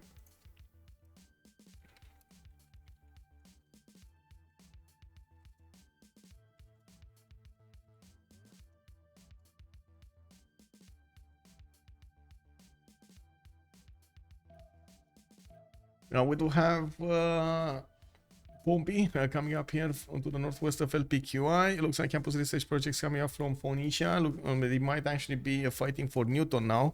Galilei is the next one, and they are passing for Newton, as you can see over here. Gaul did pass it, Indonesia passed it, Phoenicia needs to pass it right now, and Maya is going forward with it. Or actually, oh, a prophet. Maya got a prophet. Okay. And I do see Santa Cruz finally picked up by Indonesia. He did finish Venetian Arsenal at the same time, and now he's going to get that, what, 75 production more towards boats. Let's actually take a look here. Venetian Arsenal, 75 more production towards naval boats in all cities. That's very important. We do have Lixus getting a campus very, very quickly, trying to make up for his lost production over there. All of that lost production from so many chops. That is so unfortunate, by the way. We got frigates coming out of his cities, and Pompi will probably start to upgrade his navy. Now he needs to get the drop on Indonesia as soon as possible, otherwise it's gonna be a problem. I do have to point out that the fact that Maya is going for a religion here does also mean he will try to get the Diplo victory points. We got Lady 6 guy picking up the 2 Diplo victory points at the beginning, and we do have coal power plants coming up over here from multiple cities for the production. He's also trying to get Potala Palace, so he's gearing up for all of those bonuses on his side. He has been able to do quite a bit of culture and science. Oh my god, 291 science, 192 culture, and 130 gold a turn. Man, what can this man not do? Ptitpascal just showing up over there. Cowboys, hello there, sir, and thank you so much for the follow. Is this a GG? Is this a GG? Is this a rejoin? Okay. Oh my god, JR, not. No, I'm pretty sure they're not giving up on this. They need to figure out the way. They need to figure out the way. Oh, your boys. Oh, hello there, sir. I'm sorry, I can't pay attention to everything, man. I'm doing way too many things at once. It's not that easy. At this rate, Maya will go to space before France researches astronomy. Oh, one thing I do have to point out: you should be able, how to say, nice image for channel point, kick W. You should be able to get, how do you call it?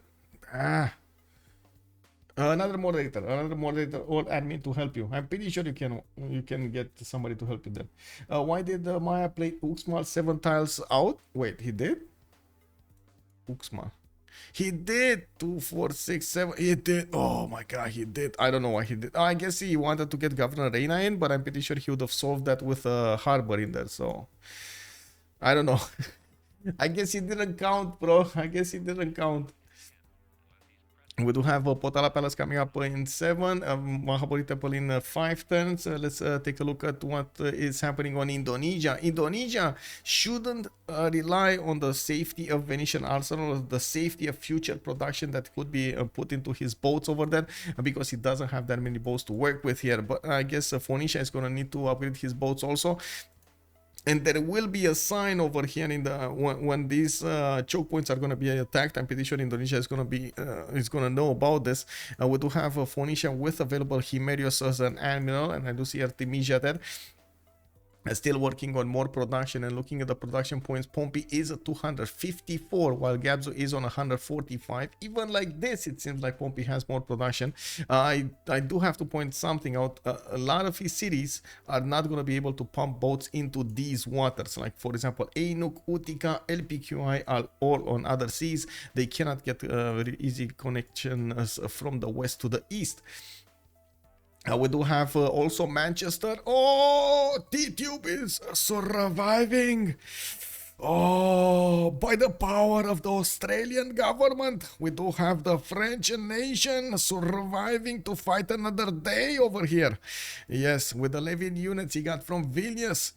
Man, he did manage to get Manchester away from Bamaki, and they just traded places, I guess. We do have Paris taken down by Aztec. Rouen is going to be the next fortress he needs to go against, and of course we do see it with 56 garrison defense strength. He's still Governor Pingala plugged in. And where is Tidube going, man? Where are you going? Oh my God! Look at Titiou. He's going back. He just poked a little bit. Ah, hello, and then oh Pikachu. He got out of that. Let's see. Why did I did read that? Just pillage a few campuses, easy peasy. Probably just didn't want to wait to build a harbor. Yeah. I guess didn't want to wait to build a harbor.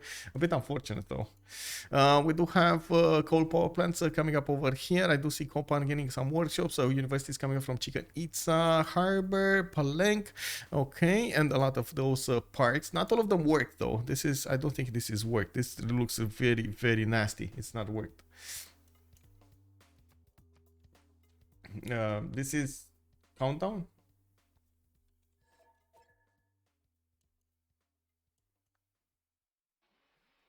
I don't know what CB is.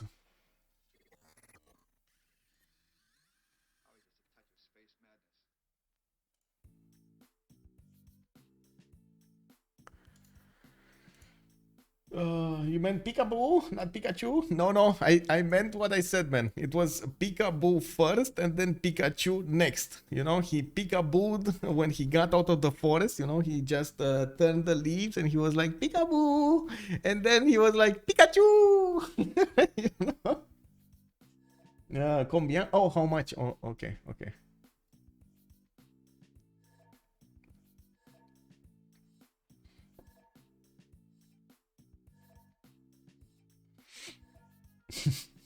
Gathering hope. We're saying CB combien? Oh, thank you. I hope I said thank you. I hope I did.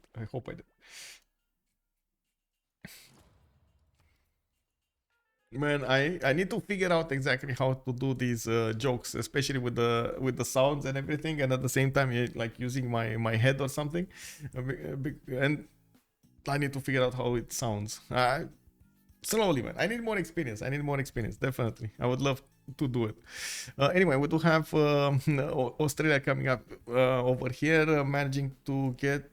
Wait. He needs to get a city. He needs to get a connection city. Definitely needs another city to the east of Manchester. He needs to get a city so he can connect his waters with the eastern water, so he can actually help out Phoenicia go against his opponent, go against Indonesia. Even though I do have to point out this is not a lot of water for them to develop very, very big navies, or deploy very big navies. It's going to be hard for bigger navies to actually punch through. And we're going to need to see if that's actually going to be in the plans here. I do have to point out Indonesia will have quite a bit of production coming out from Venetian Arsenal. But again, he's not really putting that much importance on this. I do believe he's feeling a bit too safe. And this is the trap. And I've been calling it out quite a few times here. This is the Venetian Arsenal trap. It's the fact that you think you're going to be safe. You underestimate the fact that you can't get boats out in a decent next amount of time to defend yourself against a navy without knowing how many boats are going to come against you. So you have an unknown variable that you cannot account for, and you don't know how to do the math on your own production queue, necessary production points, which in turn gives you a false impression of actually being able to withstand any attack that comes against you. It's false. Most of the time it's false. You have to have pre-builds. You have to have a navy ready, especially with Venetian Arsenal. You can get it faster. You can make it 1 turn, right? Instead of 2 turns or 3 turns, you can make it in 1 turn. So you should be able to work that as much as possible. And of course, be ready, or try to get as much clear vision as possible on your opponent's navies. Maya should have placed some bombards along that coast. Yeah, Oh my god, yes. 4 bombards over here. Can you imagine? You walk in with a caravel and you see the mighty bombards getting out of the forest over there. You know, they get next to the coast and you see those big holes with the steel pipes. Then boom, boom, boom, boom, boom. All of that smoke over there, and when the smoke clears, we just see caravels being torn to shreds over. Oh my god, yes, yes, more when. Oh my god, man, we need to wait a few more years until we're gonna have an AI capable of doing these images. Oh, yes. We do have Gaul getting to attack, getting attacked by Aztec. Looks like he did put out quite a few trebuchets here to defend himself with, and I do see the Recorder is actually in the yellow HP range, 127 strength. He's getting a few horses out to help him with the defense, and I gotta point out that 2 trebuchets should be able to do decent damage against Aztec. It doesn't look like he's helping that much though. JR is on 90 science, 117 culture. The more he's getting poked here, the more production he's being forced to do on the defense, to use on the defense, which in turn actually lowers his chances of getting back up and fight ready in the late game. This is going to be quite a problem. It allows his opponent Hazaggi to actually have the same stats or more, 112 and 89, and this is just going to be more and more after this, because Hazaggi did acquire quite a bit of land, did acquire the supremacy of these seas, so he is able to do whatever he wants here. We do have Ptitpascal coming up with 303 points. Oh my god, this is gonna go. This game is gonna go down in history. Oh, we got TVMT showing up in Division 1, throwing punches at everybody here and managing to get the score on their side. Very nice from them. We got Gabzou, 150 science, 82 culture. He's gonna need to withstand all of the navy of Phoenicia. Now it looks like there's more pressure coming up on the team Freritos de la Vega, so they can start to do the damage against their opponents here. It looks like the sound, oh, look at this. Look at this warrior in the forest over there. This guy is seeing everything. This guy has seen everything. Phoenicia is on the move, and we do need to see if Indonesia's boats are going to get there as fast as possible so they can withstand this attack. We do have, of course, Gabzou managing to see the problem, and he's gonna try to get into the correct tile so he can defend against this. I do have to point out, I don't think it is good to actually defend here. He should probably defend over here somewhere. Unfortunately, there will be quite a few frigates able to attack over those caravels, and this is gonna be a problem. We do have Indonesian jongs available, or should have, but we don't have any here. We should have Indonesian jongs available for him, but he's busy building consulate, you know. You gotta get the Diplo favor, right? Diplo favor over your own life. Yes, Diplo favor over your own life. It is what it is. We do have industrial zones coming up from Hazaggi. He's getting his production up. He's on Hazaggi is on 159 versus JR's 240. Tidube did manage to lose another city. No, he's actually okay. What does this mean? La Bretagne ne tombera pas? La Bretagne is not garbage? Is that what it's saying? Or is not in the garbage yet or something? Oh, Brittany won't fall. Okay. So Brittany won't fall. Okay. Very nice. Thank you. James is the best CivFR player by far. Yeah. Please, hello there, sir. How are you doing? Also, getting Hope is saying, Hazaggi told me it's okay. We pick Primordial for quick match and Apex, and I'm still here waiting. Oh, I see. Yeah. Let's see. Ixtapa also, will England take the record with the scout? I think so. I mean, he's gonna try. I'm pretty sure Gaul is going to try to stop him also, and it looks like he is stopping him. It is going to be harder and harder for Aztec to push through with the amount of trebuchets showing up here.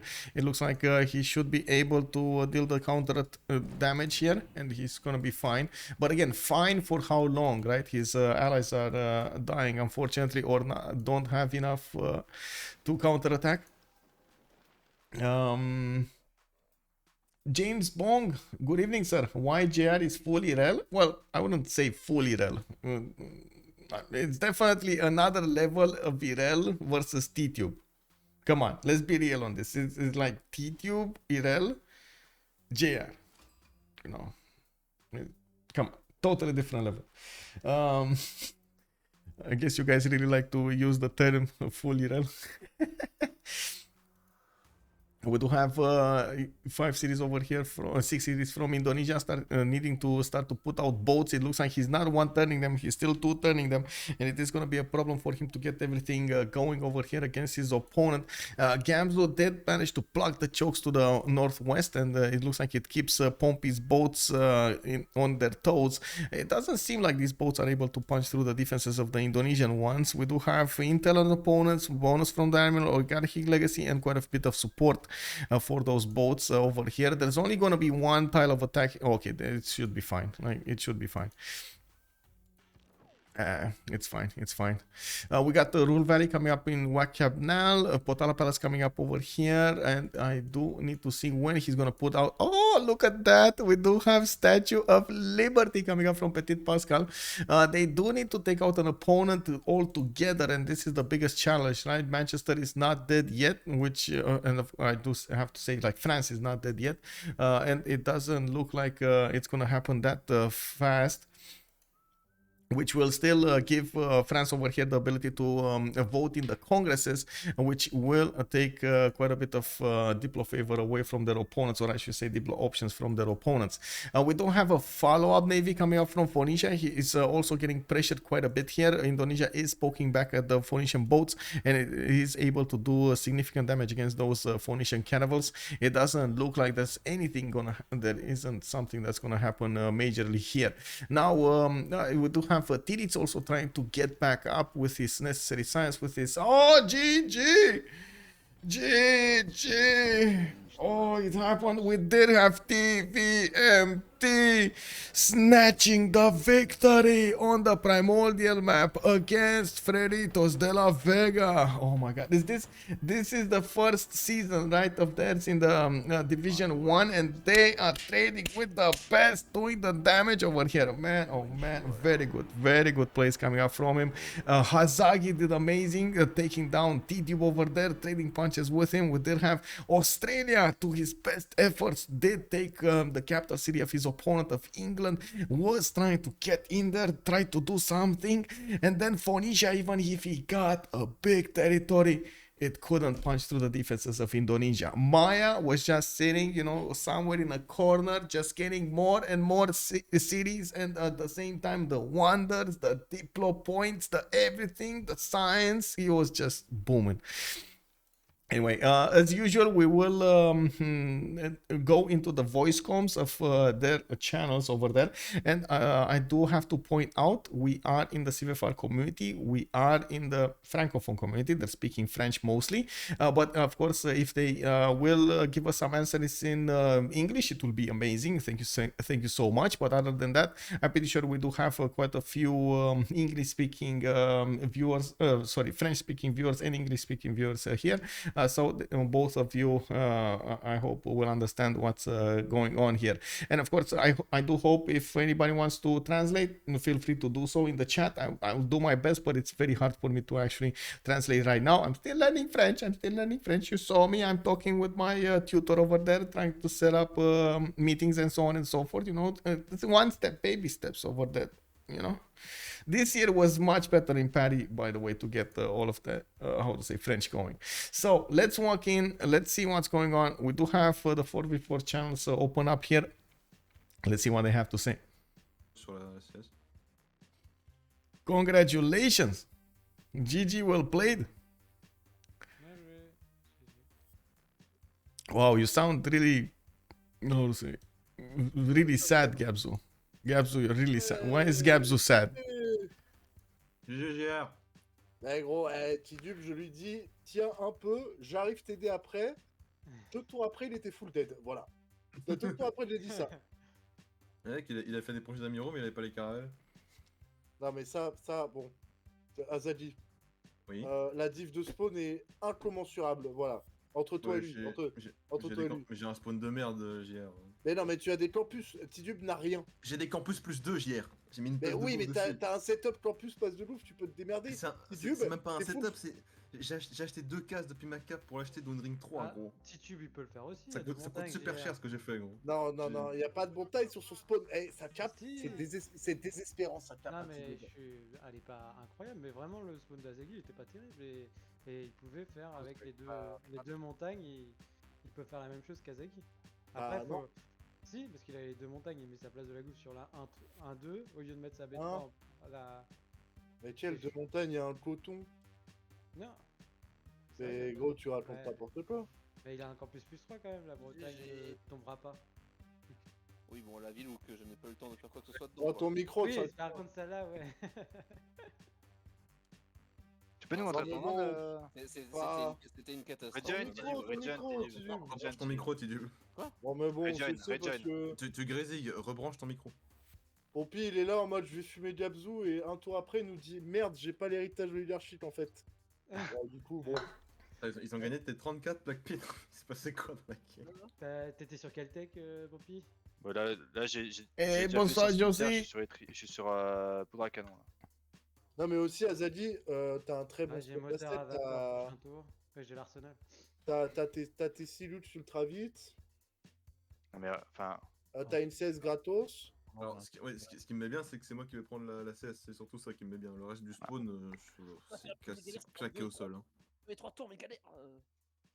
Enfin, Ah, je les faisais en 3 tours aussi, hein, pour la plupart. C'est T'as juste que j'ai quand plus même de un temps, set- j'ai passé en 2 tours. T'as quand même un settle luxe de culture. Encore 200 distance, Pompi. ouais. C'était le tour 2 en 2-1 avec une culture de plus, ouais, ok. Pascal, ça avait l'air pas mal ton spawn aussi. On a Yes. vu, genre, T20, t'avais 4 ressources variées. Le spawn du Maya il était goldé. Ouais, je veux dire. Nous on a que des spawns sur 3 villes et.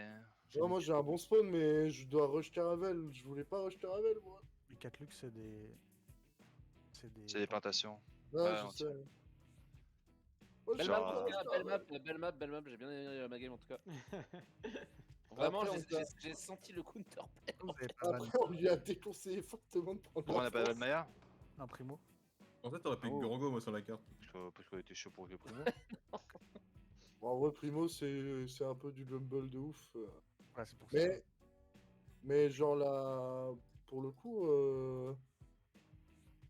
c'est vraiment bizarre la map. Maintenant qu'il n'y a plus les volcans, ça pue un peu la merde. Hein. J'ai l'impression qu'il est- Ça a toujours plus la merde, JR.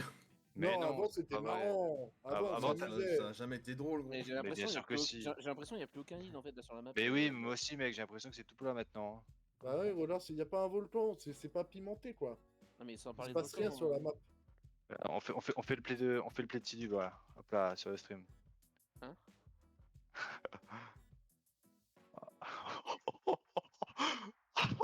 Qu'est-ce qu'il y a pour pied? Ouais, regarde ce long, mec. Hein. Oh là là, pixel.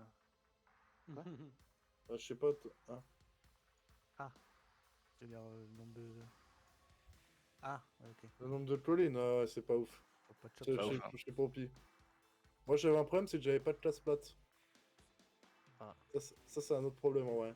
Heal, ça, c'est pas de casse patte. Il y a une sécheresse cap aussi, on a pu remap en vrai. Ouais, j'en avais un remap technique, mais on avait. Moi j'ai beaucoup. On avait lui qui avait un bon start quoi. J'ai des vraies collines, moi. Ouais, 2 poneys pour Titiits. On notera quand même que ce bâtard de Titiits il nous a fait une map où j'étais settle T1 avec une 3-2, une 1-4. oui, bah j'étais sur le T1 sur 3-1 et je tapais une 2-3-6. Voilà. Moi, Là, j'avais- c'était J'ai Tits. la remap parce que j'étais hero spawn, hein. La map pouvait faire remap. Et Hazaggi, La remap. je pense que la première fois je me fais tout shot des galères en fait. Ah ouais? Bah t'avais plus 6, À la fin, j'avais plus 6, ouais. tout shotais mes galères, gros, je suis en mode. Ah ouais? Ah ouais. T'avais un. Encore, t'avais plus 3 en défense. J'avais juste un plus 3 en attaque, du coup, surtout. Ouais. T'as pris quoi comme panthéon Ah oui, il y avait Manchester. Pompi Moi, j'ai pris colonie. Ouais. En vrai, on peut faire un truc, c'est Tidube, il se fait pas imploser sa mère en 2 tours, mais c'est trop dur là. Je ne vois pas comment je me fais. Mais attends, Hazaggi, t'as fait la tech des Caravelles en combien de temps? Un tour, j'ai stack science. Je J'ai l'ai stack fait science, il m'a boost contre fort et j'ai fait un tour avec contre Caravel. fort et- C'est bien ce que j'avais dit du coup. Tellement il y a le prod. Mais ça, c'est grâce à ton setup de campus, bâtard. Mais, Je pense mais que- mon setup, c'est 2 campus plus 2 et une place de gouffre, frère. Bah ouais. Tu sais, moi j'aurais pas dit non à ça, Hazaggi en fait. 4, Hazaggi De quoi Ah bah, T'as mis ton pingala. Enfin, Je l'ai mis, mais je suis sorti tard en pingala, j'ai fait une Ouais. reine à 2 avec mon port plus 5. contrôleur table 3, Zaggy, elle est cringe table 3. À B3, il n'y a pas de campus dessus avant je sais pas combien de tours. Je l'ai posé en je sais pas combien de tours parce que les 3 plombs va se promener dans les jungles Wait, pour les Michael, settle. it was the first map? Yes, sir. First map. Aïe, aïe, aïe, aïe, aïe. He had a plus 13 Oppidum man in the capital. Ah, mais gros, je n'ai jamais vu un Oppidum aussi incroyable. Link. Mais, It's in mais the c'est un Oppidum Screenshot parfait. clips. It's in the clip channel. Et j'avais une B2 choco que j'ai même pas scout. Oh la vache! Ah, t'es en train de regarder, je me dis comment il sait ça. Ah, il m'a envoyé une petite Michael. Oh la, oh my god, I've never seen such an Oppidum. Everything because of Titiits, right? Non, Yeah. non, first map very mapped. First map very mapped. Remap. Shit placement. Ah bah, si vous remappez pas, bon. La game se passe autrement. Oh Ah la ouais. vache. Ah oui, t'es pas mal. Hein. Et j'avais pas vu le choco là. Après, le Choco était off-water, donc Et alors? c'est bien, mais chiant quand même. Ouais. Alors, je pense que la game, je dois abandonner Tidube à son Mais sort. en vrai, je pense que même si tu fais ça, ça change rien parce qu'ils ont vraiment le contrôle Bah si, naval. parce que je peux scale en fait. Ouais, mais ils ont quand même le contrôle naval et la Maya, personne n'arrête en fait. Ça, je te rappelle que tour 15, on check du luxe, il a 4 luxe de plantation en fait. C'est pas mal ça. Il était en plus 5, le salopard. Bah, Zaggy aussi est en plus 5 là, ce chien. Non, je suis arrivé tard en plus. Hein, quoi. Menteur. La meilleure Non, map plus si, 5 si, qu'on a si. faite, hein. Mais en plus, tu chattes parce que le Maya sur la map, il y en a qui aiment pas la Gaul sur la map, mais pour le coup, le Maya sur la map, tu peux vite te faire cut au spawn, genre comme jamais. Bah après là, je me dis, c'est Pour lancer des maps, mais c'est peut-être c'est à cause pire, du, hein. c'est peut-être à cause du Maya qu'on est tous sur T'as des un- niveaux de merde au final. Là. t'as un bias quand même. Pour le Alors, coup, tu l'as pas là, de bias. t'as un vrai spawn quand même. Alors, petit Pascal, le parce que- Maya n'a pas plus de bias. Hein. Il n'y a plus de bias hors mer. Bah, Est-ce parce qu'il que a un si. bias anti-mer? Je suis Ouais, pas oui. sûr. Bah, Ah bon? Oui, il a un bias anti-mer. Ouais. Mais Ouais, bon, tu peux pas être à 6 cases ou 5 ta cap. 5 cases de la mer Ça max. c'est pas normal, ça. minimum. Faudrait l'enlever ce truc de merde. Ah, mais là, c'est la Civ cible. de con là. Toujours pas de nerf d'ailleurs. Elle est la banne. Hein. Ouais, Boarama. on voulait pas se prendre le rush qui de Hazaggi. Hein. Vraiment, j'avais ban le cri, je voulais même pas le pic. Ça, c'est des îles, il n'y a pas de rush hockey. Bah oui, ça pue sa mère sur les maps avec des îles, c'est quand même ma puce, gros. Ouais, le truc, c'est On que, l'a bien joué, mais sur en des fait, îles de merde, c'est nul. Pendant la draft, il y a quelqu'un qui a dit c'est la nouvelle primo. Il y a plus de volcans. Les pics terrestres ils sont bien parce que c'est open. Non, non, non, Tidube, on t'a fortement... Tidube, Qui a dit on ça? t'a fortement déconseillé de pique la France. Mais je parle pas de ma France, mais quelqu'un a Non, balancé. et en fait, tu as spawn sur Non, une on île a avec pied. la France. C'est comme On a d'hab, dit que ça comme d'hab. Oui, bah. Moi je dis, ça ressemble plus à Continent Hill, ça ressemble plus à Continent Hill que Primo. Ouais, honnêtement, hein, genre, l'Aztec mérite de mieux spawn que la France, hein, bien sûr. Mhm, mhm. Et Aztec, il a Je pas sais bien spawn, spawn, ça, hein, Tidube. encore une fois. Hein. Aztec, il a un spawn de merde. Hein. Il a juste Oui, des bon. luxe. Non, mais c'est Can you c'est show, normal avec ma Michael, sphère de the Ah, speed, les hein, luxe, ça va. les luxe, ça Can you ça show, spawn bien, en Aztec, fait. Ah, mais comme ça, il a J'ai un même pas spawn de speed, gros. Pour un rush caravé, il a un setup avec une. Il peut faire place de gouffre, double campus. Juste ça, bah, en fait, je suis. Ok, thanks. Je peux rien Ouais, faire parce que moi, je peux même pas mettre de place de gouffre parce que j'ai des jungles partout, en fait. Ok, ciao Peppo, des bisous. GG. Bonne soirée. GG, well played again. Very nice. With much pleasure, sir. Awesome game to see. Have a good evening. Yeah, awesome game. Did you? I'm sorry, man. I'm sorry. So there we have it, boys. We heard a little bit from the chat over there. Didi wasn't that happy about it, and of course we did see Gaul over here. JR wasn't that happy about his performance also. TVMT did manage to put up a good performance. They did manage to also get good, I would say good drop on this map. We do need to see what's going to happen in the next ones, and I do have to say tomorrow we're going to have Iron Man started up at the 1300 GMT. That's going to be from the CCC, from the Clan Championship Cup 8, and we should have quite a bit of games going on throughout the week, and tomorrow, the day after tomorrow, and of course Sunday. We're gonna have a lot of diversity also with 1v1s, FFAs, Ironmans, with the 2v2v2v2s, with 4v4s going on in the mix over there, and maybe some fun games as well. We're also gonna have a few guests coming up on the show over here, and I do hope you guys are gonna welcome them, and we're gonna see each other then. Thank you so much for everything. Thank you for the follows, much appreciated for the subs, and of course, thank you for everything over here, for the support of your channel, for the support of the channel. Let's see each other tomorrow at 1300 GMT, and of course keep on watching some Civilization 6 games. Have a good evening, and if you did see this video from YouTube, I do hope you're gonna throw it a thumbs up, and we're gonna see each other on the live stream on twitch.tv/OnSpotTV. My schedule is as much as possible updated on my Discord. Use exclamation mark Discord on Twitch, or you can take a look at the video description, and you're gonna find out about them. Bye.